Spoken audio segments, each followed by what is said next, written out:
Mal tinha terminado de trocar a minha bata manchada de sangue, quando empurrei a pesada porta do Roso, desesperado para escapar da chuva torrencial que tinha transformado as ruas de Manhattan em rios. Novembro tinha chegado com força total e eu passei as últimas 12 horas na clínica veterinária de emergência a tentar salvar um Golden Retriever que tinha sido atropelado por um táxi. Perdemos o animal 20 minutos antes do fim do meu turno. As calças de ganga e a camisola que vesti pareciam estranhas, demasiado normais para uma noite em que nada parecia normal. O calor dentro do bar italiano atingiu-me como uma parede. O vapor subia da minha jaqueta bordô encharcada enquanto eu ficava ali, pingando no chão de madeira polida. O lugar estava quase vazio. Apenas um punhado de pessoas espalhadas pelas cabines de couro que revestiam as paredes de tijolos. Um jazz suave tocava em altifalantes que eu não conseguia ver, misturando-se com o murmúrio baixo das conversas e o tilintar dos copos. Dirigi-me ao bar, tirando o casaco e pendurando-o no banco ao meu lado. Os meus dedos ainda tremiam ligeiramente. A adrenalina da cirurgia falhada recusava-se a desaparecer. 2 meses nesta cidade, 2 meses desde que deixei Boston, e um relacionamento que lentamente me sufocava. E eu ainda não estava habituada ao ritmo implacável do trabalho em Manhattan. O que posso servir-lhe? O barman apareceu, com a sua camisa branca impecável, apesar da hora avançada. Ele olhou para mim com a neutralidade experiente de alguém que já viu de tudo. Chocolate quente, disse eu com a voz mais áspera do que pretendia. Com uma dose de uísque, ele acenou com a cabeça uma vez e desapareceu. Pressionei as palmas das mãos contra o mogno frio do balcão, tentando me acalmar. A dona do Golden Retriever era uma menina, talvez com 7 anos. A maneira como ela gritou quando saí para dar a notícia me assombraria por semanas.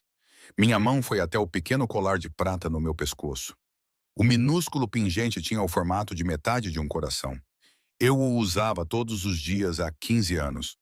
Um hábito tão arraigado que eu mal notava mais. Val me deu na noite anterior à minha adoção, pressionando a outra metade na minha palma com lágrimas escorrendo pelo rosto. Para que você nunca se esqueça de mim, ela sussurrou.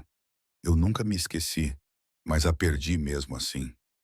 O barman voltou com a minha bebida em uma caneca de cerâmica. Vapor saía da superfície. Envolvia com as 2 mãos, deixando o calor penetrar na minha pele. Através da janela, observei a tempestade continuar a assaltar a cidade. Pessoas apressavam-se com jornais sobre as cabeças, buzinas a tocar nos cruzamentos inundados. Estava a meio da minha bebida quando a atmosfera mudou. Não foi dramático. Não no início, apenas uma mudança subtil na energia da sala, como a pressão barométrica a cair antes de um tornado. As conversas nas mesas próximas ficaram mais silenciosas. O barman endireitou-se à sua atitude casual, substituída por algo mais aguçado, mais alerta. Então a porta abriu-se. 3 homens entraram, mas apenas um chamou a atenção. Era alto, facilmente 1,90 m, com cabelo preto penteado para trás e um rosto que parecia esculpido em pedra. Olhos escuros, queixo forte, pele morena, ainda com o bronzeado do verão apesar do frio do inverno. O seu fato cinzento escuro assentava-lhe com a precisão de um fato feito à medida. Cada linha acentuava os ombros largos e um corpo magro e poderoso, mas não foi a sua aparência que me deixou sem fôlego. Foi a forma como todos os outros reagiram. O barman moveu-se imediatamente para servir algo sem que lhe tivessem pedido.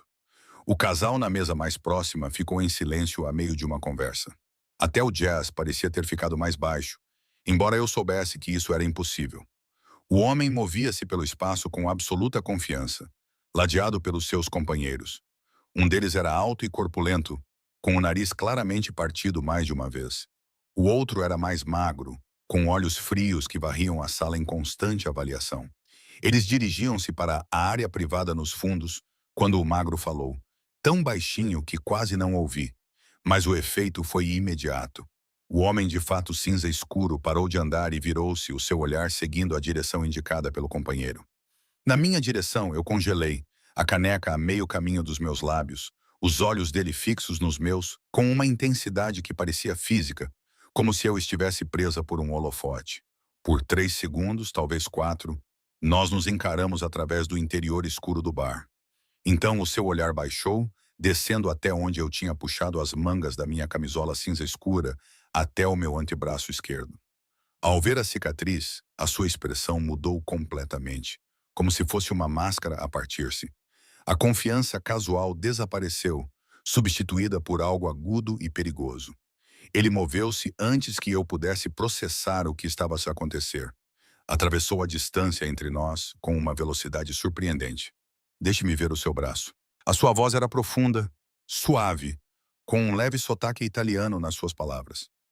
Com licença, consegui dizer, pousando a caneca com as mãos trêmulas. Ele não repetiu. Em vez disso, estendeu a mão e agarrou o meu pulso, não com dor, mas com autoridade inconfundível. Puxou o meu braço em sua direção, virando-o para que a parte interna do meu antebraço ficasse exposta sob a luz do bar. A cicatriz era antiga, desbotada até se tornar uma linha rosa pálida contra a minha pele. Duas letras entrelaçadas numa forma que poderia ser arte abstrata se não soubesse o que estava a ver. Um V dentro de outro V. As linhas cruzavam-se em pontos específicos que tinham sido cuidadosamente planeados por duas meninas com um pedaço de vidro partido. Quem é você? O aperto do homem apertou-se ligeiramente, os seus olhos nunca saindo da cicatriz. Onde conseguiu isso? O meu coração batia forte contra as minhas costelas. Não sei do que está a falar. Solte-me. Não até responder a minha pergunta. Ele olhou para cima e via algo em seu rosto que fez meu estômago revirar. Dor. Uma dor profunda escondida por trás da raiva.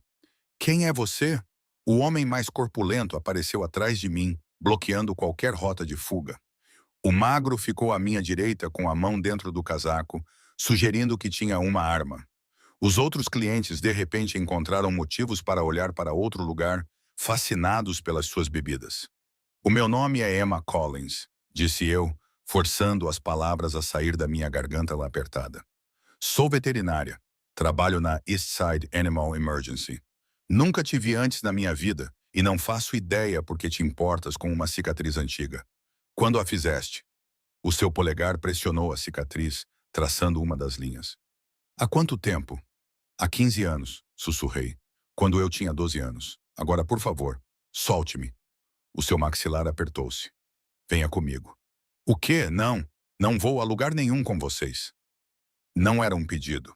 Ele soltou o meu pulso, mas apenas para apontar bruscamente para os fundos do bar. Você pode andar ou o Marco pode carregá-la. A escolha é sua. O homem mais corpulento, Marco, aparentemente deu um passo à frente. Olhei para o barman, esperando alguma intervenção, alguma ajuda.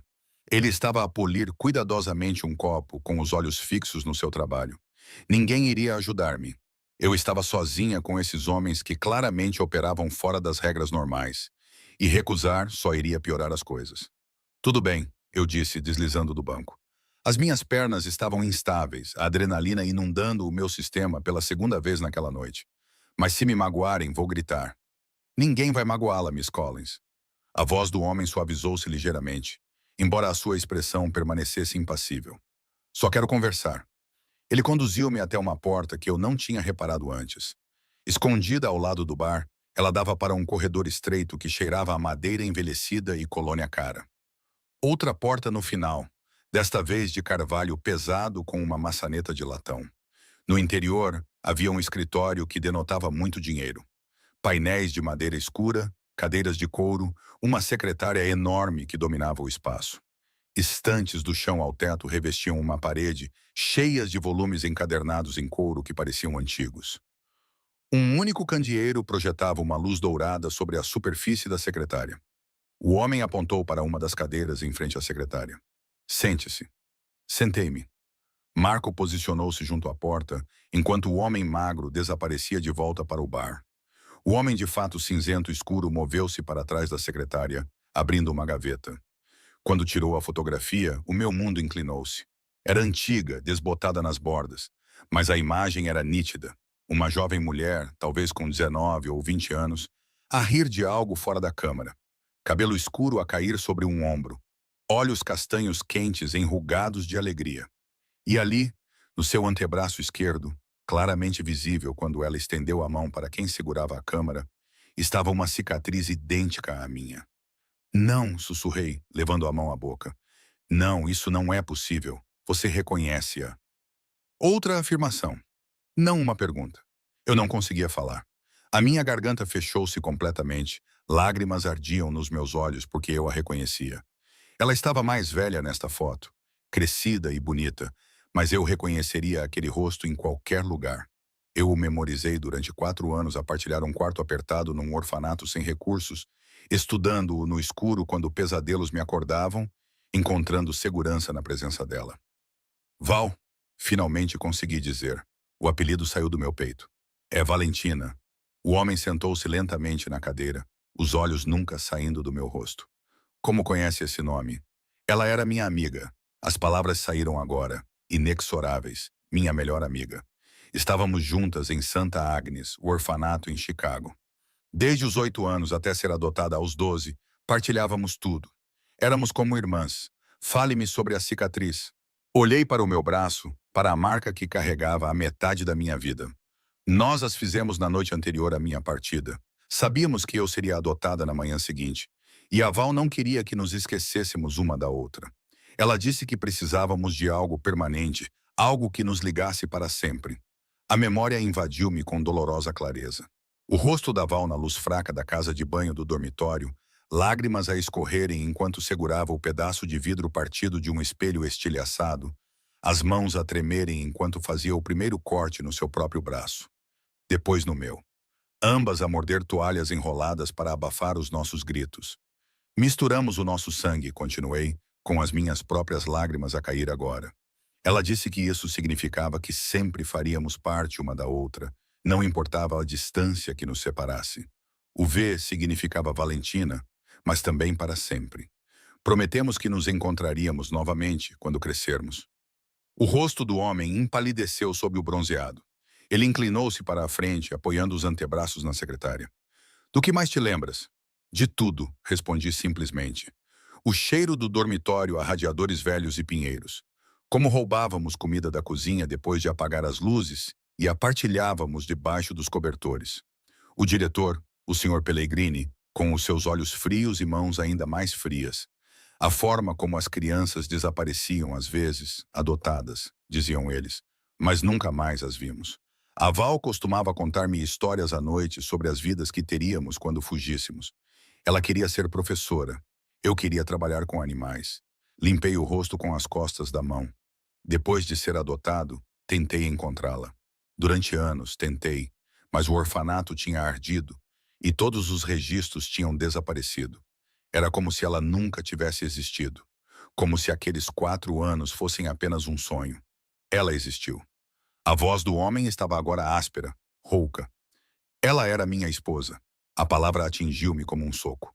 Esposa. Valentina casou-se comigo há 6 anos. Ele tirou outra foto da gaveta. Esta era a mais recente.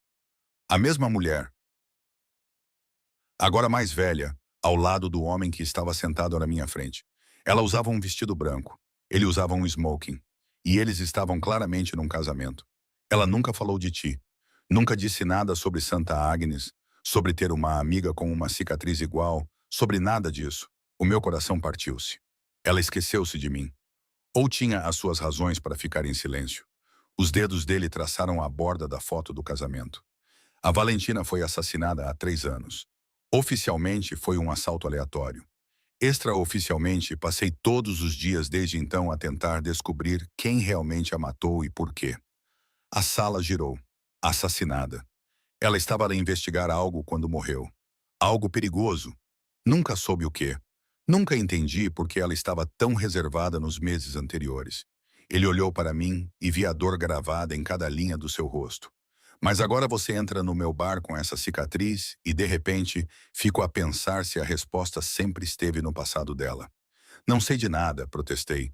Não a vejo desde os 12 anos. Eu nem sabia que ela estava viva, muito menos que ela se casara com alguém que ela tivera morrido. Talvez não conscientemente. Ele levantou-se e contornou a secretária até ficar diretamente à minha frente. Mas a senhora é a primeira pista real que tenho em 3 anos, senhora Collins.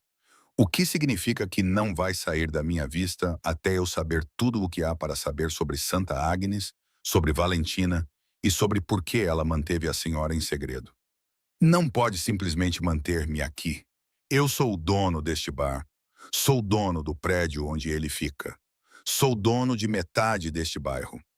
A voz dele era suave, quase gentil, mas totalmente inflexível. O meu nome é Lucas Ravalini, e nessa cidade, esse nome significa algo.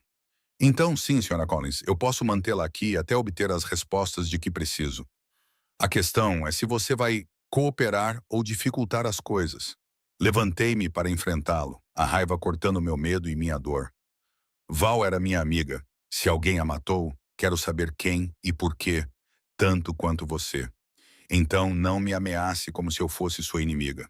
Por um longo momento ficamos ali, travando uma batalha silenciosa de vontades. Então algo mudou em sua expressão. Um leve suavizar ao redor dos olhos. Você está certa, ele disse finalmente. Peço desculpa. Isto foi inesperado para ambos. Toquei novamente no colar no meu pescoço, buscando força nele. O que precisa de mim? Tudo o que se lembra. Todos os detalhes sobre o orfanato, sobre Valentina, sobre o que aconteceu lá. Ele voltou para a sua cadeira, pegou num bloco de notas e numa caneta, e então vamos descobrir por que a minha esposa morreu e garantir que quem for responsável pague por isso. Sentei-me novamente, as minhas roupas molhadas deixando manchas úmidas no couro. Lá fora, a tempestade continuava violenta. Mas dentro deste escritório, um tipo diferente de tempestade estava começando. Uma que vinha se formando há 15 anos, esperando que os caminhos de dois velhos amigos se cruzassem novamente, mesmo que um deles já estivesse morto. O apartamento que Lucas Ravalini me forneceu não era uma cela de prisão, mas poderia muito bem ter sido. Localizado no 14º andar de um edifício que eu nunca tinha notado, apesar de trabalhar a poucos quarteirões de distância.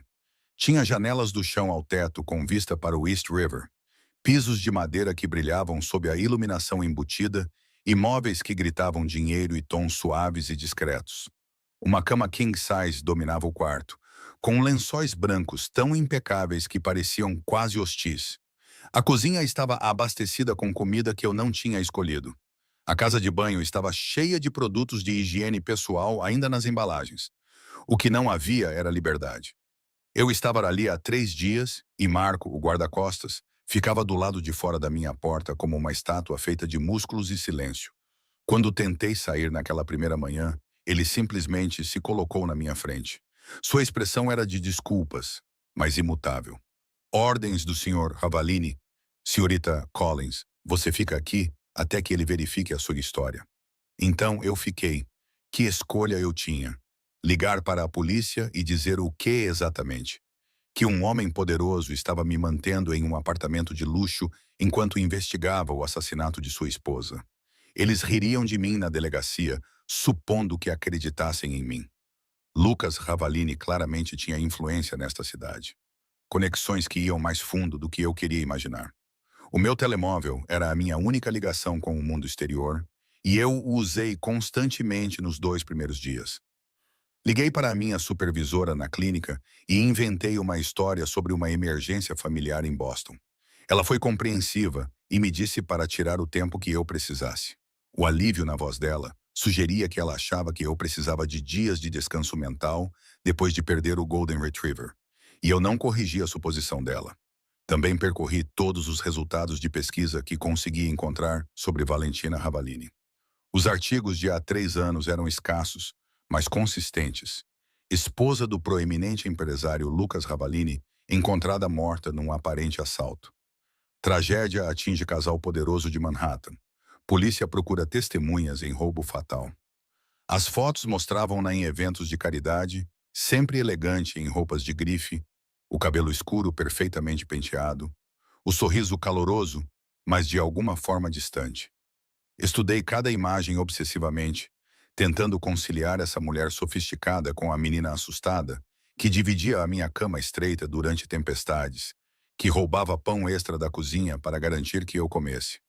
Ela tinha vivido uma vida inteira da qual eu nada sabia, casado com um homem que claramente a adorava. Se a dor gravada em suas feições era alguma indicação, ela vivia em um mundo de riqueza e privilégios, tão distante de Santa Agnes, que poderia muito bem ser outro planeta. E, aparentemente, ela nunca tinha me mencionado. Isso doía mais do que eu queria admitir. Na tarde do terceiro dia, Lucas chegou com 2 outros homens que eu não reconhecia. Vestiam fatos escuros e carregavam pastas de couro com expressões profissionalmente neutras. Advogados, imaginei, ou investigadores. Instalaram-se na sala de jantar do apartamento, espalhando documentos sobre a mesa de vidro. Lucas acenou para que eu me aproximasse sem cumprimentar. Preciso que verifique algumas informações. Sentei-me com o maxilar cerrado. Boa tarde para si também. Os seus olhos cruzaram-se com os meus brevemente. Peço desculpa. Boa tarde, menina Collins. Agora, por favor, verifique estas informações. O primeiro documento era o meu registro de adoção, obtido de alguma forma apesar das leis de privacidade. Eu o examinei, reconhecendo aqui minha assinatura mais jovem na parte inferior. Os traços cuidadosos que eu havia praticado durante semanas antes de assinar. Thomas e Patricia Collins, pais adotivos aprovados. Data da adoção, 15 de março, o ano em que eu completei 12 anos. Isso está correto, eu disse. Fale-me sobre eles. A família Collins. Recostei-me na cadeira cruzando os braços. No início, eles pareciam simpáticos. A Patrícia fazia biscoitos. O Thomas treinava a equipe infantil de beisebol. Tinham uma casa em Brooklyn com um quintal e um cão chamado Chester. Queriam uma filha para completar o quadro da sua família perfeita. O que correu mal? A pergunta atingiu-me como um soco. Passei anos em terapia a analisar exatamente o que correu mal. Compreender que não tinha sido culpa minha.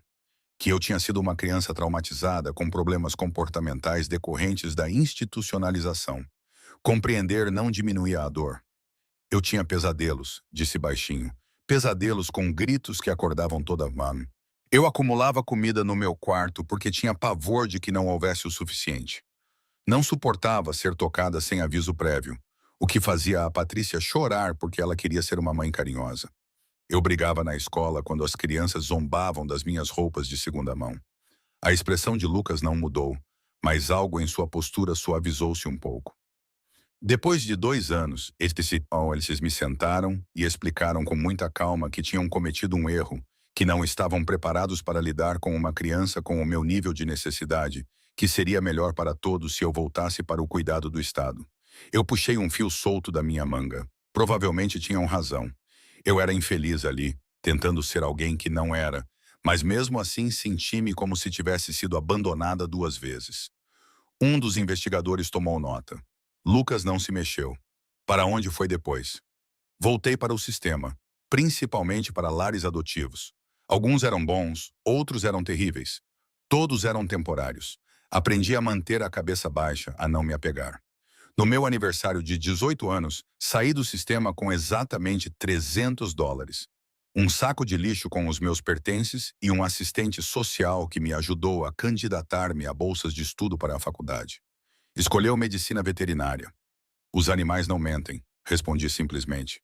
Eles não fingem que gostam de si quando não gostam. São honestos sobre as suas necessidades e a sua dor. Para mim fazia sentido. Lucas acenou com a cabeça lentamente. E a sua recente mudança de Boston para Manhattan. Os meus ombros ficaram tensos. Isso não é relevante para Valentina. Tudo sobre si é relevante até que eu determine o contrário. A arrogância no seu tom reacendeu a minha raiva.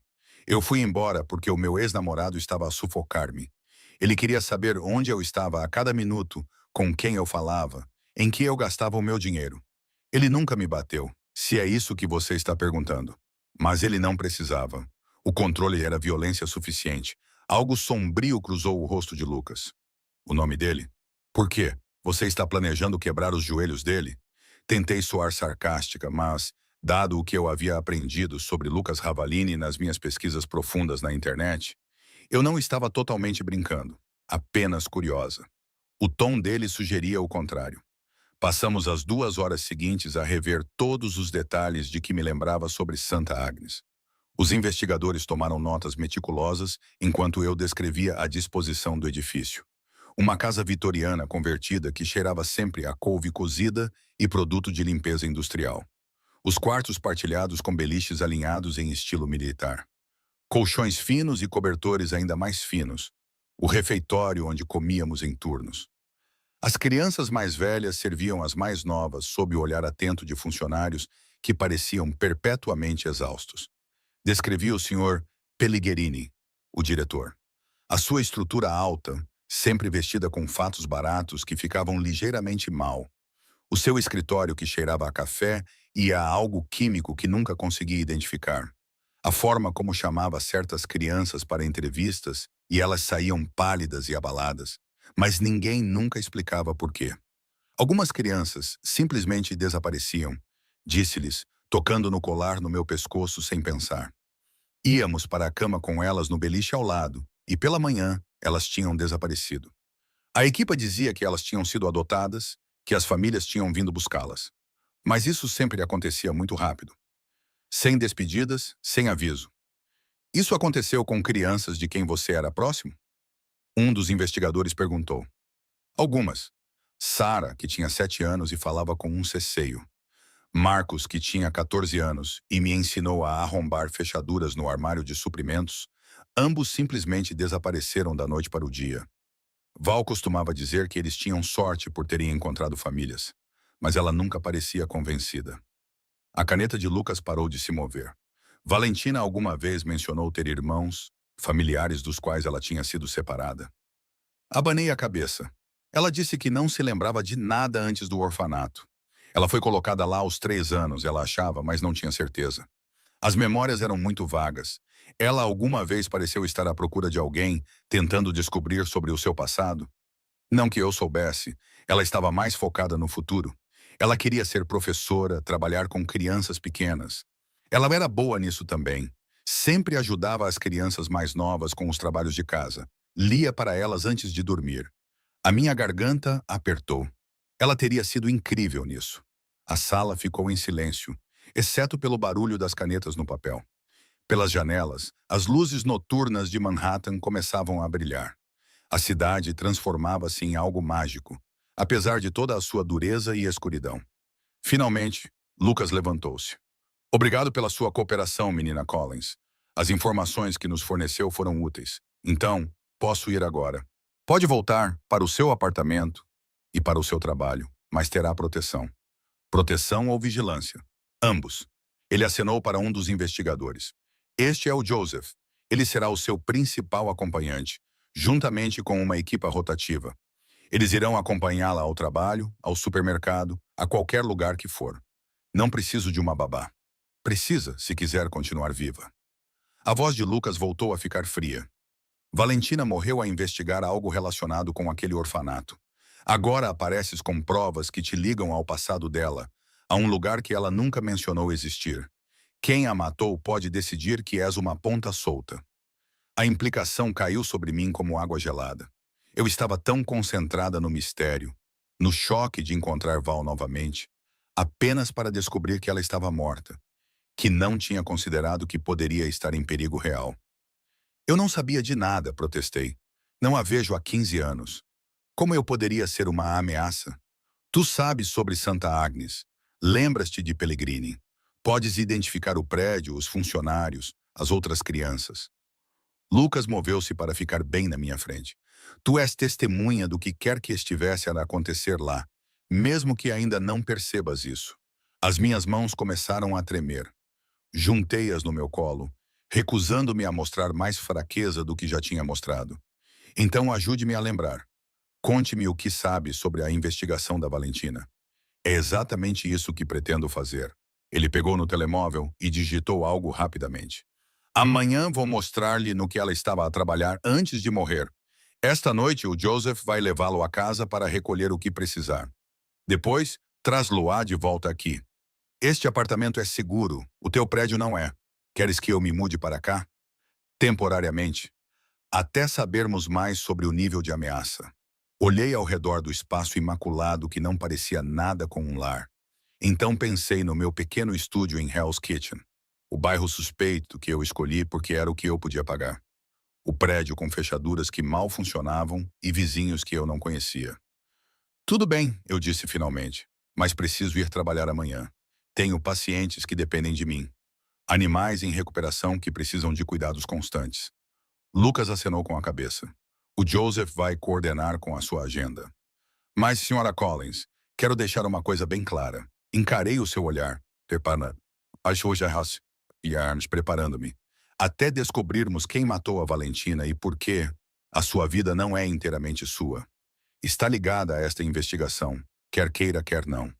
A única questão é se vai lutar contra mim a cada passo ou se vamos trabalhar juntos para obter respostas. Eu quero respostas, disse baixinho. A Val foi a pessoa mais próxima de uma família que tive durante 4 anos. Se alguém a assassinou, quero que pague por isso. Algo mudou na sua expressão, a dureza quebrando ligeiramente. Ela teria gostado que continuasse leal a ela. Mesmo depois de todo este tempo, ela nunca falou de mim. A pergunta escapou antes que eu pudesse impedi-la. Nenhuma vez em 6 anos. Lucas ficou em silêncio por um longo momento. Ela tinha pesadelos às vezes. Acordava a chamar um nome que eu não reconhecia. M ou M. Sempre presumi que fosse alguém do passado dela, mas ela nunca me disse quem. Apenas dizia que não era nada.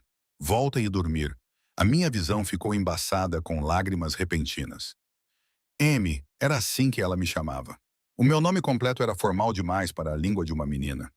O apelido tinha morrido quando eu deixei o orfanato. Ninguém mais o usava.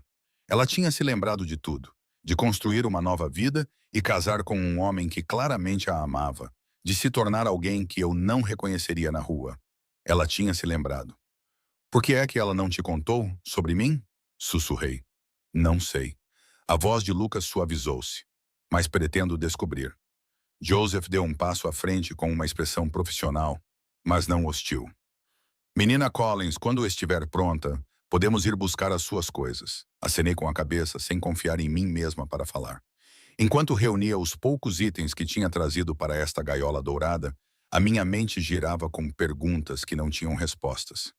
Valentina manteve-me em segredo, trancada em qualquer caixa que ela construíra em torno do seu passado. Mas ela também sonhou comigo, chamou o meu nome durante o sono, independentemente do que lhe tivesse acontecido. O que quer que ela estivesse a investigar, estava ligado aos 4 anos que passamos como irmãs em tudo, exceto no sangue. E agora eu estava a entrar na sombra que ela deixara para trás. Seguindo uma pista fria há 3 anos, com um marido enlutado como meu único guia, a única questão era se eu encontraria justiça no final ou apenas outra maneira de perder alguém que eu amava. Lucas me buscou na clínica 4 dias após nossa sessão inicial de interrogatório. Eu tinha acabado de suturar um gato malhado que havia brigado com algo muito maior. As minhas mãos ainda estavam firmes, apesar da exaustão que se espalhava pelos meus ossos. Joseph tinha sido a minha sombra durante todo o turno, posicionado perto da sala de espera, de costas para a parede e de olho em todas as entradas. Quando Lucas entrou pela porta da clínica, vários dos meus colegas pararam o que estavam a fazer. Ele tinha esse efeito nas pessoas, chamando a atenção sem dizer uma palavra. Hoje ele usava jeans escuros e uma camisola preta sob uma jaqueta de couro. Menos formal do que os fatos, mas de alguma forma mais perigoso. Precisamos de conversar, disse ele sem preâmbulos. Há algo que quero mostrar-te. Tirei as minhas luvas de látex e joguei-as no caixote de resíduos biológicos. Pode esperar até depois do meu turno? Não. O Dr. Martinez, meu supervisor, apareceu do escritório dos fundos.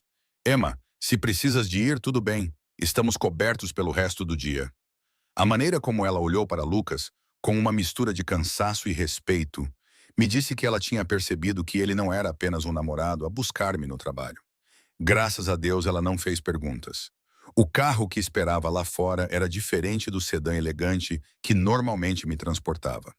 Era um SUV preto com vidros escuros o suficiente para serem ilegais. Marco estava ao volante. Lucas abriu a porta traseira e esperou enquanto eu entrava. Depois sentou-se ao meu lado. Dirigimos em silêncio pelo trânsito de Manhattan, rumo ao sul, em direção às áreas industriais perto da orla. Os bairros ficavam cada vez mais degradados. Arranha-céus luxuosos davam lugar a armazéns reformados e prédios antigos de tijolos. Finalmente, Marco entrou numa viela ao lado de uma estrutura que parecia abandonada. As janelas estavam cobertas com placas de compensado e grafites cobriam todas as superfícies disponíveis. Onde estamos? Perguntei enquanto Lucas me ajudava a sair do SUV. Um lugar privado. Ele levou-me até uma entrada lateral, digitando um código num teclado que parecia novo demais para o exterior do edifício. A porta se abriu, revelando uma escada que havia sido recentemente renovada, com luzes fluorescentes zumbindo acima de nós. Subimos 2 lances de escada até uma pesada porta de aço. Lucas a destrancou com uma chave do bolso e então me fez sinal para entrar. Eu não estava preparada para o que vi. O espaço era enorme, provavelmente ocupando todo o piso do armazém. Mas foram as paredes que me fizeram parar de respirar.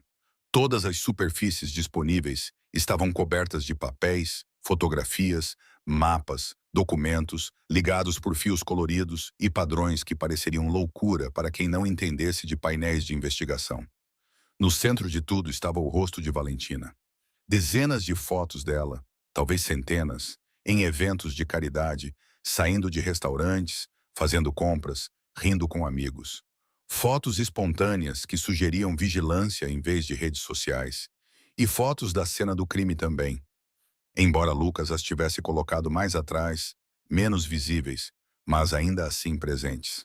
Meu estômago revirou ao vê-la assim. A vida desaparecera dos olhos que antes brilhavam com malícia enquanto roubávamos biscoitos extras da cozinha.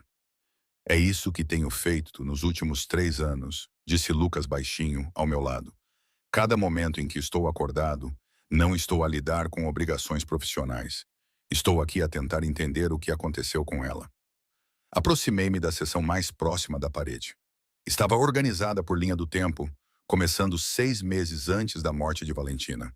Havia extratos bancários, recibos de cartão de crédito, registros telefônicos, todos os detalhes da vida dela documentados com precisão obsessiva. Você rastreou tudo o que ela fez, sussurrei. Depois que ela morreu, sim. Quando a polícia encerrou o caso como um assalto aleatório, eu sabia que estavam errados.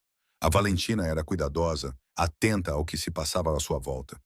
Ela não teria entrado numa situação perigosa sem estar preparada.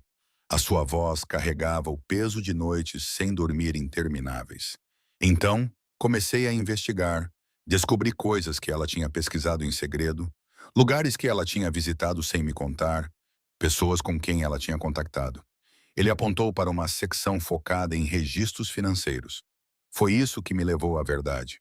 A Valentina tinha acompanhado movimentos financeiros através de uma organização de caridade chamada Hope Foundation, legítima à primeira vista. Doações destinadas a serviços infantis, apoio a famílias de acolhimento, assistência à adoção, mas os números não batiam certo.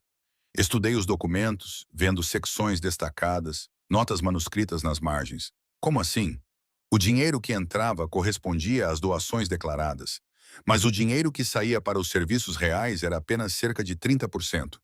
O resto desaparecia em empresas de fachada, contas offshore. Lucas tirou uma pasta de um arquivo e entregou-ma. Demorei meses a descobrir, mas finalmente descobri para onde ia a maior parte do dinheiro, para facilitar adoções privadas, colocações internacionais, pagamentos a funcionários em vários países para agilizar a burocracia. As minhas mãos tremiam quando abri a pasta. Dentro havia listas, folhas de cálculo com nomes, datas, idades e valores. Crianças, dezenas delas, talvez mais. Tráfico de crianças, disse eu com a voz vazia. Em grande escala, a operar há pelo menos 15 anos antes de Valentina começar a investigar. Lucas passou para outra secção da parede e para a organização que geria a Fundação Hope. Eles também operavam vários orfanatos e lares coletivos, incluindo este. Ele tocou num documento e eu vi o nome que fez o meu sangue gelar. Lar Infantil Santa Agnes, Chicago, Illinois. Operou de 1995 a 2008. Fecharam-no um ano depois de ter saído, disse Lucas. Alegaram dificuldades financeiras, venderam a propriedade e espalharam as crianças restantes por outras instalações. Foram muito meticulosos na destruição dos registros. Houve um incêndio no escritório administrativo que destruiu a maior parte da documentação. Que conveniente. Demasiado conveniente, e foi por isso que Valentina se convenceu de que o incêndio foi provocado deliberadamente para encobrir provas. Ele entregou-me outra pasta. Esta era mais grossa. Estes são os documentos que ela conseguiu recuperar. Cópias de documentos de adoção, registros de pagamentos, horários dos funcionários e isto. A fotografia mostrava um grupo de adultos em frente a Santa Agnes. Reconheci o edifício imediatamente. A arquitetura vitoriana que parecia grandiosa para mim quando era criança, mas que parecia surrada na foto. Havia talvez 10 pessoas na foto, vestidas formalmente como se fosse algum tipo de evento oficial. E lá, o terceiro da esquerda, estava o homem dos meus pesadelos. O Sr. Pellegrini parecia mais jovem na foto, com o cabelo mais escuro e o corpo não tão pesado, mas aqueles olhos eram os mesmos. Frios, calculistas, avaliando tudo como mercadoria a ser avaliada. É ele, sussurrei. É o diretor Anthony Pellegrini. Atualmente um empresário de sucesso em Nova Jersey, gere vários empreendimentos imobiliários comerciais, faz parte do conselho de 3 instituições de caridade, incluindo uma que, surpresa, facilita adoções internacionais. A voz de Lucas ficou dura. Ele ganhou milhões em negócios legítimos, mas acredito que esses negócios foram construídos com dinheiro proveniente da venda de crianças. Não conseguia desviar o olhar da fotografia. A Val descobriu isto. Ela estava a chegar perto. Encontrei e-mails que ela trocou com um jornalista discutindo uma denúncia. Notas de reuniões com um advogado sobre como abordar as autoridades com as provas. Ela estava a preparar-se para destruir toda a operação. Ele tirou outro documento. Este era uma certidão de óbito. 2 semanas antes de se encontrar com o FBI, ela foi morta. A certidão indicava como causa da morte traumatismo contuso e múltiplas facadas. Hora da morte, 23h47. Local, beco atrás de um restaurante no distrito de Meatpacking. A polícia disse que testemunhas relataram ter visto um homem vestido com roupas escuras a fugir do local, mas ninguém conseguiu ver bem o seu rosto. As câmaras de segurança da área misteriosamente não funcionaram naquela noite. Um assassinato muito profissional feito para parecer um assalto que deu errado. Lucas cerrou os dentes. Alguém sabia o que ela estava a planear. Alguém com recursos suficientes para orquestrar a sua morte e encobrir os rastros. Coloquei a pasta sobre a mesa com as pernas subitamente trêmulas. Lucas me guiou até uma cadeira posicionada em frente a uma mesa coberta com mais arquivos. "Por que está a me mostrar isso?" perguntei. "Porque estás ligada a isso, quer queiras, quer não. Viveste naquele orfanato. Podes identificar Pellegrini, confirmar que ele estava lá, testemunhar as condições e as crianças que desapareceram." Lucas agachou-se à minha frente. Os seus olhos escuros intensos. "És testemunha dos crimes dele, Emma. Mesmo que não te lembres de nada específico, a tua existência ameaça-o. Mas ele não sabe que eu existo. Não o vejo há 15 anos. Ainda não. Mas quero mudar isso." Olhei para ele, compreendendo lentamente. "Queres usar-me como isca.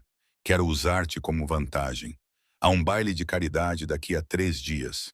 Um daqueles eventos de angariação de fundos caríssimos, onde os ricos se sentem bem consigo mesmos. Pellegrini está sempre presente.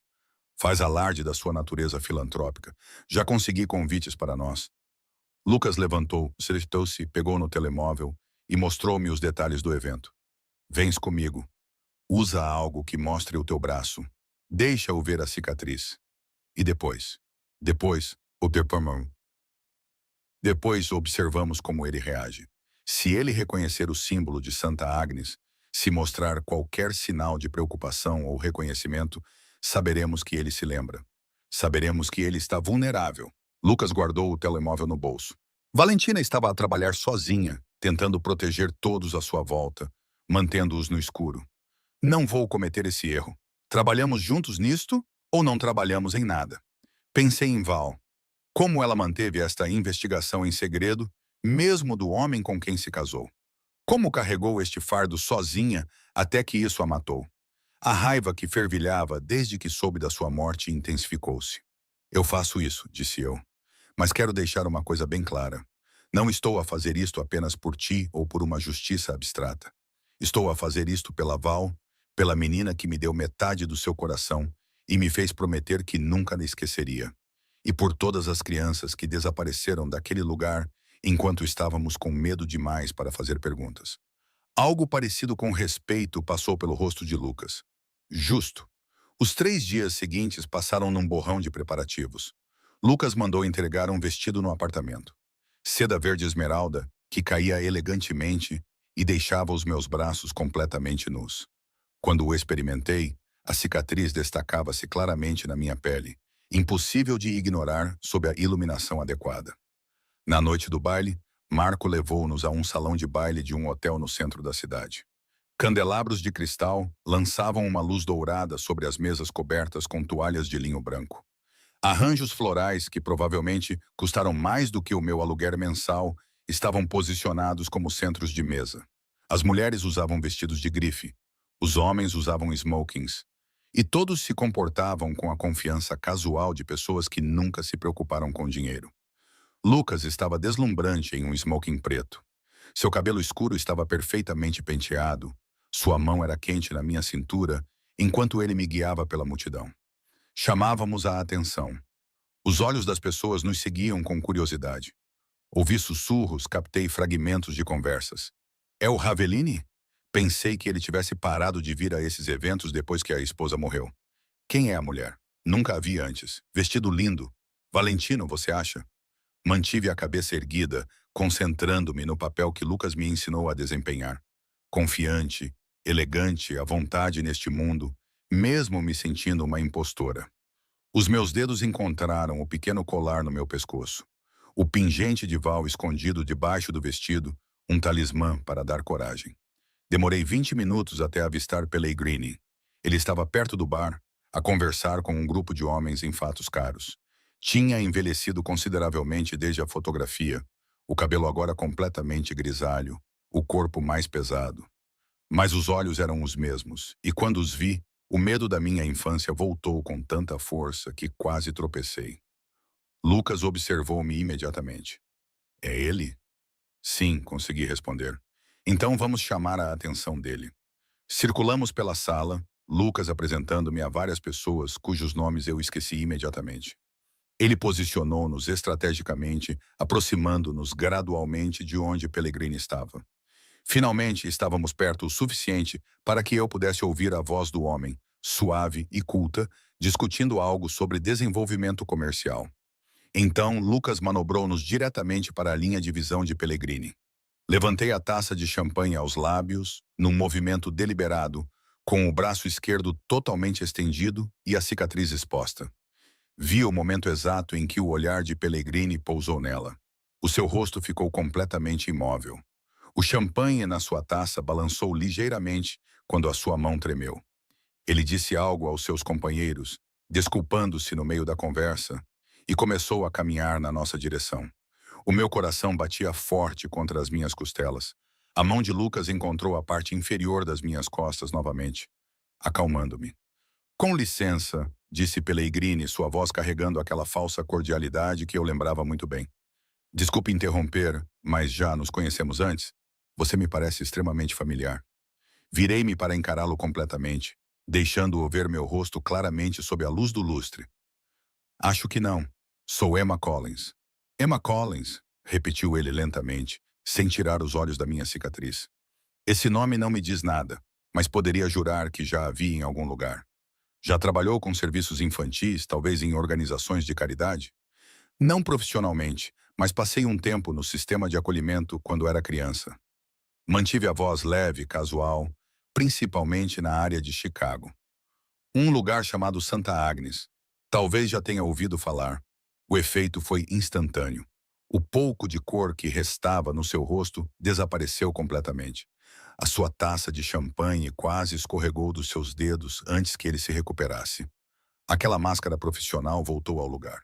Santa Agnes. Sim, creio que era um lar coletivo que fechou há alguns anos. Uma situação infeliz. Ele forçou um sorriso que parecia mais uma careta. Bem, foi um prazer conhecê-la, Sra. Collins. Se me dá licença, lembrei-me que tenho uma chamada urgente para fazer.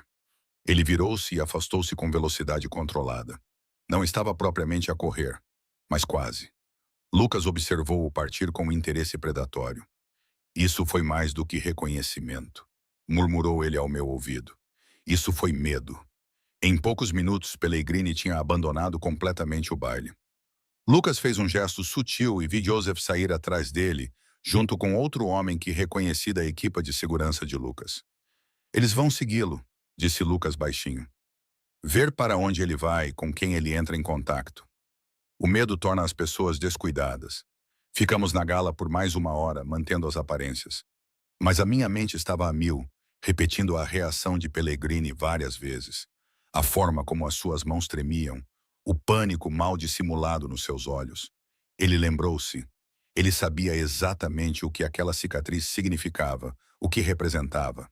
E agora ele sabia que eu estava vivo, a fazer perguntas, ligado a Lucas Ravelini, entre todas as pessoas. Mais tarde, naquela noite, de volta ao apartamento seguro, Joseph entregou o seu relatório. Pellegrini tinha ido diretamente para um armazém em Newark. Ele ficou lá dentro por aproximadamente 45 minutos, durante os quais fez várias chamadas telefônicas. Quando saiu, a sua linguagem corporal sugeria extrema agitação. Não conseguimos aproximar-nos o suficiente para ouvir as chamadas sem correr o risco de sermos descobertos, disse Joseph. Mas fotografamos todas as pessoas que entraram e saíram do armazém durante esse tempo. 3 homens, todos com ligações conhecidas a operações de tráfico na Europa Oriental. Lucas estudou as fotografias com satisfação sombria. Ele está a pedir reforços, a avisar os seus associados que alguém está a fazer perguntas sobre a antiga operação. O que significa que estou em perigo agora, disse eu, afirmando o óbvio. O que significa que aceleramos o prazo. Lucas corrigiu. Pellegrini acabou de confirmar a sua culpa ao entrar em pânico. Agora vamos pressionar mais, forçá-lo a cometer erros. E quando ele cometer, estaremos prontos. Olhei para as fotografias espalhadas pela mesa no armazém, onde Pellegrini tinha corrido como um animal assustado à procura da sua toca. Em algum lugar daquele edifício, ou em edifícios semelhantes, estavam os registros e as provas que poderiam provar o que aconteceu a dezenas de crianças, incluindo o que aconteceu a Val, porque é que ela morreu.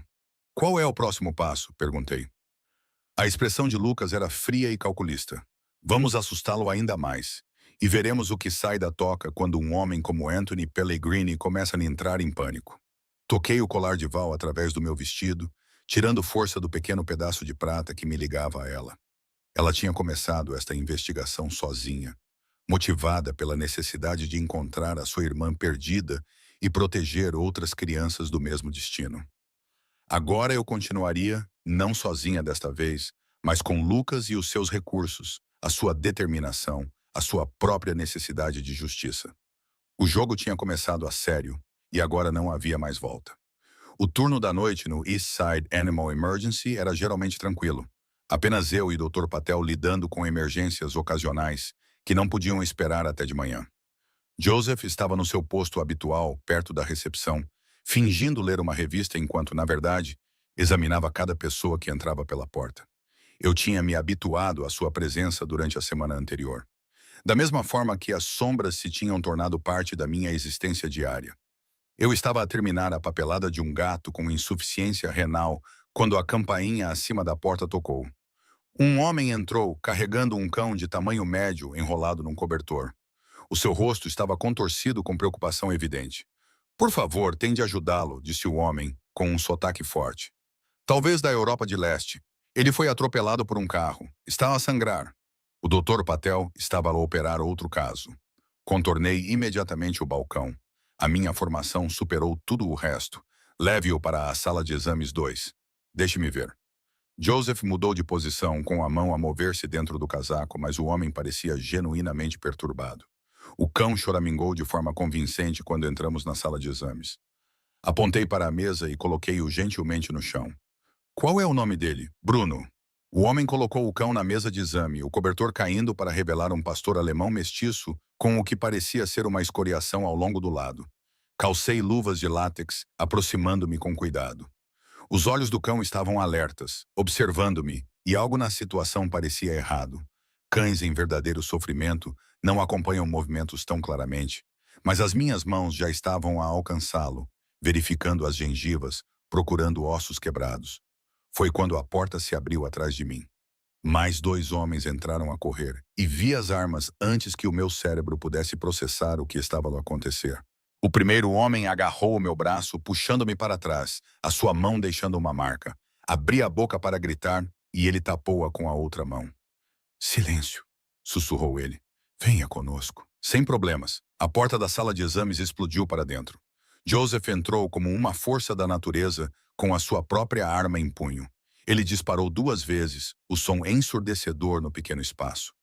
Eu senti, mais do que vi, o primeiro homem cair, soltando o meu braço ao cair. Mais tiros ecoaram do átrio. Vidros se estilhaçaram. Alguém gritava. Talvez eu. Talvez a recepcionista que estava na recepção. Deitei-me no chão, rastejando para trás da mesa de exame, as mãos escorregadias com sangue que não era meu. O cão, percebi vagamente, tinha saltado da mesa e desaparecido. Não estava ferido. Era apenas isca. Tinham usado um cão como isca para chegar até mim.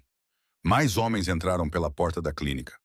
Ouvi a voz de Marco a gritar ordens, depois o som característico de armas automáticas. A janela da sala de exames explodiu, chovendo vidros nas minhas costas.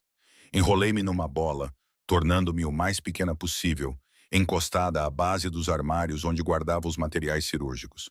Alguém entrou na sala. Vi botas de couro caro a moverem-se entre os escombros. O meu coração parou. Então ouvi a voz de Lucas, fria e letal. Emma, onde ela está? Atrás da mesa. Joseph respondeu. A sua voz estava tensa. Ela está bem. Mãos fortes puxaram-me para cima. O rosto de Lucas entrou em foco, sua expressão mais dura do que eu jamais tinha visto. Sangue salpicava sua camisa branca, embora eu não pudesse dizer se era dele. Você está ferida. Suas mãos percorreram meus braços, meus ombros, verificando se havia ferimentos com eficiência clínica. Não, acho que não. Minha voz soava estranha, distante. O cão não estava realmente ferido. Eles o usaram para me aproximar. Eu sei. Ele puxou-me contra o seu peito. Um braço envolveu-me protetoramente, enquanto a outra mão segurava em sua arma. Vamos embora agora. A clínica estava destruída. Buracos de bala marcavam as paredes. As cadeiras da sala de espera estavam viradas e sangue manchava o linóleo e espalhava-se em poças. 2 corpos jaziam perto da entrada. Nenhum deles era Marco ou Joseph, graças a Deus. A recepcionista encolheu-se atrás da secretária, chorando, mas aparentemente ilesa. A polícia está a chegar, disse Marco, aparecendo ao lado de Lucas. Precisamos de ir embora antes que eles cheguem. Lucas não discutiu. Ele meio que me carregou pela entrada lateral, onde um SUV esperava com o motor ligado. Marco dirigiu enquanto Lucas me mantinha presa contra ele no banco de trás, seu corpo servindo de escudo entre mim e as janelas. Dirigimos para o norte, deixando as luzes da cidade para trás. Os meus ouvidos ainda zumbiam com os tiros. As minhas mãos tremiam violentamente agora que a adrenalina estava a diminuir. Não conseguia parar de ver aquele momento em que o homem me agarrou. Não conseguia parar de sentir a mão dele sobre a minha boca. Eles sabiam onde eu trabalhava, disse finalmente com a voz vazia. Disseste que eu estaria protegida. Disseste que eu estaria segura. Eu estava errada. Lucas estava com a mandíbula cerrada, um músculo saltando sob a pele. Eles agiram mais rápido do que eu esperava. Sinto muito. Sinto muito. A palavra saiu aguda, a raiva cortando o medo. Você me usou como isca. Você me jogou na frente de Pellegrini como se eu não fosse nada.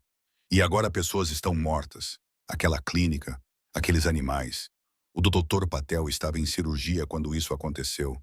Ele está bem. Marco confirmou isso antes de partirmos. Não é essa a questão. Afastei-me dele, encostando-me à porta do outro lado. A questão é que sabias que isto iria acontecer. Sabias que mostrar-me ao Pellegrini iria colocar um alvo nas minhas costas e mesmo assim fizeste-o. Sim. Ele não tentou negar. Não deu desculpas. Arrisquei a tua segurança porque precisava de confirmar que ele te reconhecia, que te via como uma ameaça. Eu estava certo, mas subestimei a rapidez com que ele agiria para eliminar essa ameaça. E agora? Quantas vezes mais eu vou quase morrer antes de você conseguir sua vingança? Não se trata de vingança. Pela primeira vez desde que o conheci, o controle de Lucas se quebrou. Trata-se de justiça para uma mulher que morreu tentando proteger crianças de monstros. Trata-se de garantir que as pessoas que a mataram não possam machucar mais ninguém. E sim, eu usei-te. Não vou pedir desculpa por isso, mas não vou deixar que eles te levem da mesma forma que levaram ela. A veemência na sua voz me assustou e me deixou em silêncio. Dirigimos por mais 1 hora, a cidade dando lugar aos subúrbios, depois à escuridão rural pontuada por casas de fazenda ocasionais. Finalmente, Marco virou numa estrada particular, marcada apenas por um pequeno pilar de pedra. A casa apareceu gradualmente por entre as árvores, uma estrutura extensa de madeira e pedra que mais parecia um chalé do que uma residência. Luzes de segurança iluminavam a entrada, e vi pelo menos 3 outros homens posicionados ao redor do perímetro da propriedade. Lucas ajudou-me a sair do SUV, sua mão agora gentil, onde antes era autoritária. Estarás segura aqui. Sou dono da propriedade através de várias empresas de fachada. Ninguém fora do meu círculo íntimo sabe que ela existe. Por dentro, a casa era aconchegante e surpreendentemente confortável. Tectos com vigas de madeira se erguiam acima de nós. Uma lareira de pedra dominava uma parede e móveis de couro estavam dispostos de forma a aproveitar as janelas do chão ao teto com vista para um lago escuro. Em circunstâncias diferentes, teria sido lindo. Há quartos no andar de cima, disse Lucas. Escolha o que quiser. Você encontrará roupas nos armários de todos os tamanhos. O banheiro está abastecido, a cozinha está totalmente equipada. Outra gaiola dourada. Fui até as janelas e fiquei olhando para o meu reflexo. Atrás de mim, Lucas estava com as mãos nos bolsos, ainda com sangue manchando a camisa. Eu falhei com ela. As palavras saíram baixinho, quase inaudíveis. Valentina, ela estava investigando algo perigoso, e eu estava concentrado demais nos negócios para perceber, confiante demais de que a minha reputação a protegeria. Quando ela morreu, quando a encontrei naquele beco, jurei que nunca mais falharia assim. Virei-me para ele. A sua máscara tinha caído completamente, deixando apenas a dor crua visível em suas feições. Todos os dias, durante 3 anos, vivi com a certeza de que poderia tê-la salvado se tivesse prestado atenção. Se tivesse feito as perguntas certas, percebido que ela estava a se afastar, ignorado as suas evasivas. Ela morreu sozinha. Emma morreu a proteger-me do que quer que fosse que ela tivesse descoberto. E eu deixei isso acontecer. A minha raiva desapareceu, substituída por algo mais complicado. Tu não podias saber. Eu deveria saber. Ele foi até a lareira, apoiando as mãos na cornija. Eu sabia que Pellegrini te veria como uma ameaça. Eu sabia que ele agiria. Achei que tinha mais tempo. Achei que poderia controlar melhor a situação. Arrisquei a tua vida porque estou obcecado em não falhar novamente. E quase te matei mesmo assim. Atravessei a sala lentamente, parando a alguns metros dele. Salvaste a minha vida esta noite. O teu pessoal estava lá. Se o Joseph não tivesse entrado por aquela porta naquele momento, se eu não tivesse colocado-te naquela posição, não terias precisado de ser salvo. A Val estava a investigar o Pellegrini antes mesmo de te conhecer. Eu disse, isto começou muito antes de tu entrares em cena. Não falhaste com ela, Lucas. O sistema falhou com ela. As pessoas que deveriam ter protegido aquelas crianças falharam com elas. Pellegrini e todos que o apoiaram falharam. Tu és apenas aquele que a amava o suficiente para continuar lutando depois que ela se foi. Ele olhou para mim, olhou de verdade, e eu vi a profundidade de sua dor exposta. Não sei como fazer isso de outra maneira. Não sei como parar. Então não pares. Mas para de te culpar por coisas que não podias controlar. Ficamos ali, no silêncio da cabana. 2 pessoas unidas pela memória de uma mulher morta e por uma necessidade comum de justiça. Lá fora, o lago refletia a luz das estrelas, tranquilo e alheio à violência que deixamos para trás na cidade.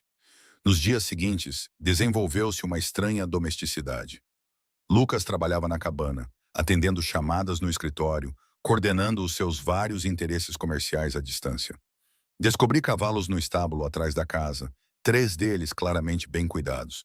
Ninguém me impediu quando comecei a visitá-los, passando horas a escovar os seus pelos, a limpar os seus estábulos, encontrando consolo do trabalho simples e honesto.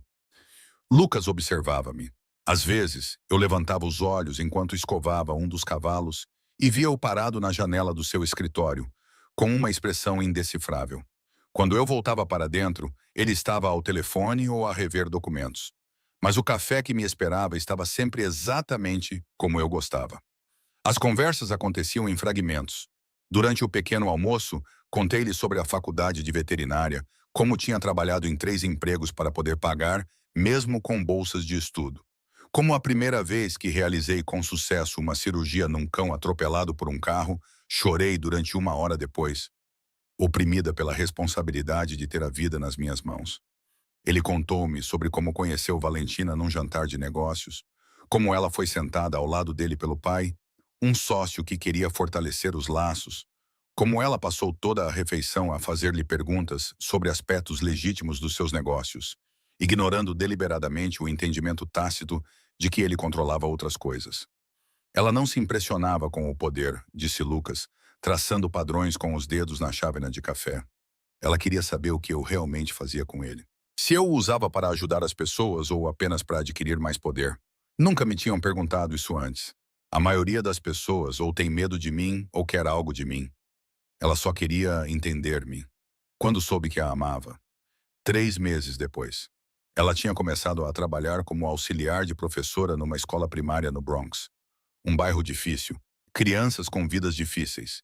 Ela convidou-me para ver a sala de aula que ela montou com o seu próprio dinheiro. Comprou livros e materiais porque a escola não tinha dinheiro para isso. Observei-a com aquelas crianças. Como ela era gentil, como era paciente, e soube que nunca a deixaria ir. Mas foi algo combinado inicialmente. O pai dela sugeriu que nos conhecêssemos. Ambos sabíamos o que isso significava. Mas o que construímos foi real, Emma. Todos os dias daqueles 6 anos foram reais. A investigação continuava à nossa volta. Lucas recebia atualizações constantes dos seus homens. Pellegrini tinha desaparecido após o ataque falhado à clínica. Os seus locais habituais estavam abandonados, os seus telefones desligados, mas ele não podia desaparecer completamente. Não alguém com os seus interesses comerciais e perfil público. Na quarta noite, Lucas chamou-me ao seu escritório. Havia documentos por toda a parte. O seu portátil mostrava o que pareciam ser registros bancários. A minha equipe encontrou algo. O advogado de Valentina, aquele que ela consultou sobre levar provas ao FBI, guardou cópias de tudo o que ela lhe deu, incluindo isto. Ele virou o portátil na minha direção. Vi documentos digitalizados, formulários com selos oficiais do governo, certidões de nascimento, documentos de adoção, registros médicos, todos do lar infantil Santa Agnes. Isto é um cofre, explicou Lucas. Valentina alugou-o com um nome falso 2 meses antes de morrer. O advogado tinha uma chave guardada em custódia para ser entregue às autoridades caso algo acontecesse a ela, mas nunca se apresentou após a morte dela. Por quê? Ele morreu. Acidente de carro 6 semanas depois de Valentina. Oficialmente considerado um acidente, mas o timing é suspeito. Lucas abriu outro ficheiro. A firma dele guardava as informações do aluguer do cofre nos seus arquivos. A minha equipe demorou todo este tempo para encontrá-lo e ter acesso aos registros bancários. O que há na caixa? Ainda não sei. Mas, de acordo com o contrato de aluguer, Valentina designou uma pessoa além dela que poderia aceder à caixa. Ele abriu um documento e viu meu nome. Emma Collins, assessora pré-autorizada, dados biométricos arquivados em março de 2020. Isso foi um ano antes de ela morrer, sussurrei. Ela registrou-me um ano antes, o que significa que sabia que poderia morrer. Estava a planear essa possibilidade e queria que tu pudesses aceder ao que quer que ela tivesse escondido. Lucas fechou o portátil. O banco fica em Connecticut, a cerca de 2 horas daqui. Podemos ir amanhã, se estiveres pronta. Pensei em Val, a minha pequena amiga assustada que se tornou uma mulher corajosa o suficiente para investigar uma rede de tráfico humano, que me manteve em segredo para me proteger, mas também se certificou de que eu pudesse aceder às suas provas se o pior acontecesse. Ela nunca se esqueceu de mim. Não realmente. Ela apenas me amava o suficiente para me manter longe do perigo em que estava a se meter. Estou pronta, disse eu. Naquela noite não consegui dormir. Fiquei em pé na janela do quarto que eu havia escolhido, observando o lago brilhar ao luar. Amanhã eu descobriria o que Val estava a esconder, o que ela considerava importante o suficiente para morrer a proteger e, de alguma forma, eu teria de encontrar forças para continuar o que ela tinha começado. A viagem até Connecticut demorou mais do que o esperado.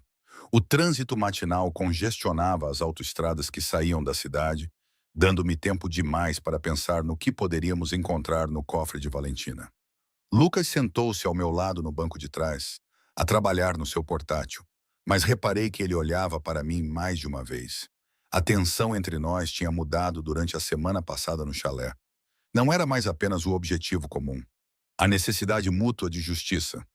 Algo mais vibrava sob a superfície, carregado e perigoso à sua maneira. Eu me pegava a observá-lo quando ele pensava que eu não estava a olhar. percebendo detalhes que não tinha o direito de perceber.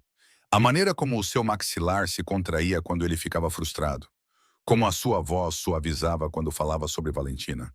A maneira cuidadosa como se movia ao meu redor, sempre atento ao meu paradeiro, certificando-se de que eu me sentisse segura.